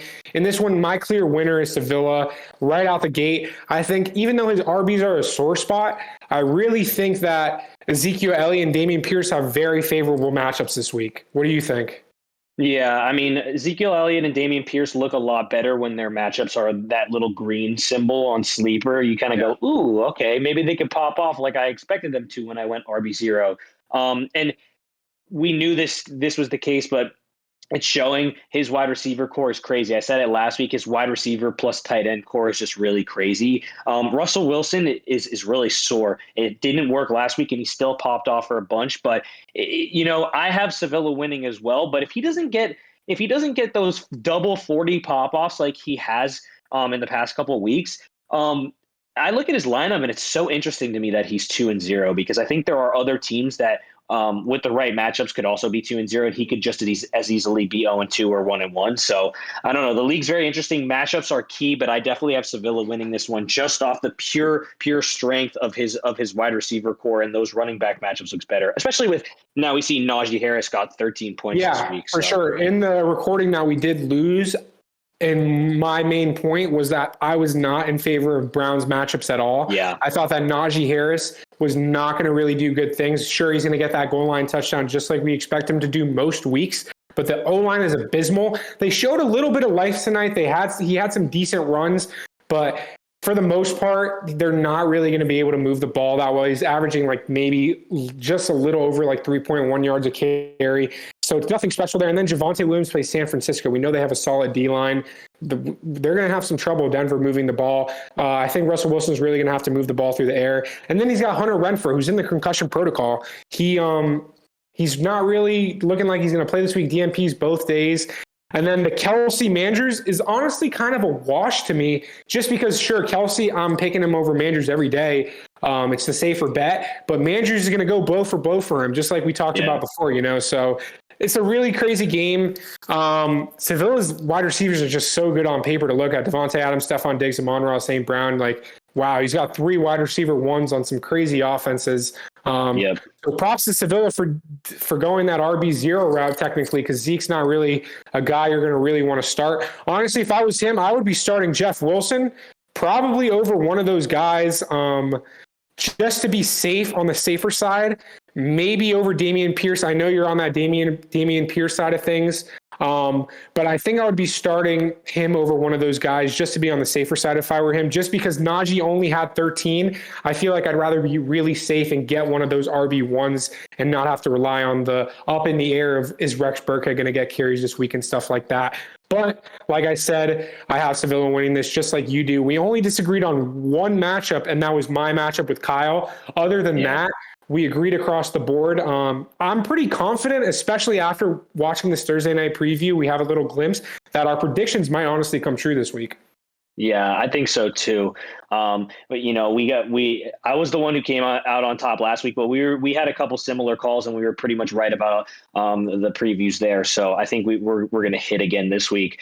Let's just get into the mentas of the week and the drama. We're not going to be able to be under quota like we thought we were going to be for the timing, but who cares? Whatever. It's a late night pod. We decided to take a little bit more time and go in depth. And you guys will just throw it on when you're in the car on the way to work or to the gym or whatever, have it on in the background. And as we do this more often, we really like the new setup where we're going back and forth on the slate matchups and going in depth. It just allows it to be a little bit more efficient, a little bit more effective. And as the year progresses, we'll get a little bit better with the timing of it. So if you want to go ahead and start with your Menta of the week, you can go ahead. Absolutely. It's already spoiled, sadly. Yeah, absolutely. So my Menta of the week has to go to Mr. Marquise Hollywood Brown. Yes, he's on my team. Yes, I'm a little bit biased, but I think he's in an absolute spot to go nuclear this week. First off, the over-under in this game is the third highest of the week. It's at 53 points. I think it's going to be a really banger week. He had 11 targets last week. He had 6 targets in week 1. So there's an uptick there, which is a really promising sign. And then on top of that, I was doing some research on him, and 47% of his targets are considered highly valuable. So in fantasy football, not all targets are valued the same. Whereas four of his targets were coming in the red zone, and then 4 of his targets were deep targets. Obviously, in fantasy football, the way you make points, the way you go off is when you score touchdowns or if you catch monster bombs. So his targets are there to be really, really explosive, like you and I thought he would be to start off the season right out of the gate. Arizona has had some growing pains. They've been looking a little rough, but I really think he's in a position to have a really, really solid game. I think this is the game that Marquise Brown has that breakout game. On top of that, the Rams have the 31st ranked pass defense right now. And they're really smart in Arizona with moving their players around. Marquise Brown doesn't always just line up on the outside, so he's not going to be seeing Jalen Ramsey 24/7. He will be in the slot a little bit. So I'm really, really confident, especially he has a 94% snap rate. So he's on the field basically every route. The only time he's not out there is on short conversions when they're trying to like run the ball super with the tight end, 2 tight end sets. So I think this is the week that Marquise Brown goes absolutely MENTA and wins you your week. For sure. I mean, I would love that because I need Kyler to pop off, and I have Marquise in another league. So if Marquise goes crazy and Kyler gets that 40 pop that I've been looking for, thank you so much for pointing him out as the MENTA of the week. And that game's going to be fun to watch. And then moving on to my MENTA of the week, it's no other than your Man Crush Monday, Mr. Drake London. Drake London is an absolute starlet. He's looking like the true wide receiver one in the class. And I had some questions there. I didn't potentially think he might have been the wide receiver one. I might have thought it was a little reach. I thought he had the talent, but now it's looking like he is a true bona fide stud. His athletic profile and prospect is absolutely nuts. He's ginormous. He runs extremely fast, 6'4", 4'4", 40. Like, he's an absolute monster. And his target share through the first 2 weeks is just crazy. He has like a 35% target share. He's the only passing weapon in that offense, and he's getting it done through the air. Marcus Mariota loves throwing the ball to him. He's getting it done. And he's getting it done last week against arguably the best cornerback in the league, probably the best cornerback in the league in Jalen Ramsey. He didn't see Jalen Ramsey on everything, and Jalen Ramsey got the best of him in that little end zone at the end of the game. But Drake London was definitely able to get it done. Seattle defense has looked solid. It hasn't looked crazy, but they've been okay, but they haven't looked dominant. And I really think that the way that Atlanta's been playing and how much they've been using Drake London, they're going to get him the ball and he's going to go absolutely crazy. And I think that he's a bona fide stud for the rest of the year. And that's why Drake London is my MENTA of the week. Absolutely. I love him this week. If Kyle Pitts continues to not get the ball and they continue to disrespect him, the Atlanta Falcons are going to have to target somebody, and they always keep the games close, so there's always going to be tons of passing opportunities there. So I absolutely love Drake London this week. I'm pretty confident that both our mentas of the week are going to pop off. Unfortunately for me, last week, Gabe Davis didn't even get the opportunity to pop. He had that late ankle injury. We saw what Stephon Diggs did to Tennessee, man. He actually went nuclear, and I'm almost positive that if Gabe Davis is on that field, it would have saved Ray his matchup, and my MENTA of the week would have actually popped off because he would have for sure had a touchdown and had some crazy yard stats there. So that's pretty unfortunate, but MENTA of the week, it's a new week, baby. We just got to keep positive. Marquise Brown, Drake London, we're going to keep our eyes out for you. And with that being said, that's a wrap for episode 3, man. It's been an absolute pleasure. It's just getting more exciting doing this podcast. We usually do it Wednesday nights. I know we did it Thursday today. We did it Thursday afternoon, and then we did it Thursday late night because of the air that we had. But I'm getting more excited to do it. It feels really good. I feel like as the season progresses, as we get more experience in this podcast world, we're really going to be able to crunch down the time, because I know the time freaks people out a bit. That's why we do include the timestamps, so that you can just click on specific matchups you're interested in, or if you want to get some ideas on the league and stuff like that. So that's really interesting. So that'll help you guys out a lot. So right before we wrap it up, I think we should just get into a little bit of drama that we had here. First off, for me, I would just like to make a formal apology to Mr. Austin Kranz. We had a super sweaty matchup last week, and I thought that the game was over by the end of the 4 p.m. games on Sunday. I was down like 12 points, and he had Justin Jefferson, A.J. Brown, the kicker for Philly, and Dawson Knox all going on Monday night. And all I had was Josh Allen and Dallas Goedert. And somehow, some way, Justin Jefferson was able to be limited. A.J. Brown didn't have a pop-off game. Jake Elliott got like a 45-yarder blocked. Just like so many things went my way, and then Josh Allen went absolutely nuclear. So somehow I was able to get that out of there. So my apologies for that reverse voodoo magic on you. I apologize. I picked you to win this week, so I'm hoping that karma can be returned to you and you can catch a dub so you don't fall in that 0-3 position. Yep, that Peruvian luck got to me, Yeah. honestly. I was super salty that night and the next morning. But listen, man, that's just how fantasy is. I saw the matchup and I was just like, man, this is a sweater. I just know how these things go. I'm expecting them to pop off and they're just going to have like 10 apiece, and For Josh Allen's going sure. to go for 50. And what Yeah, happens?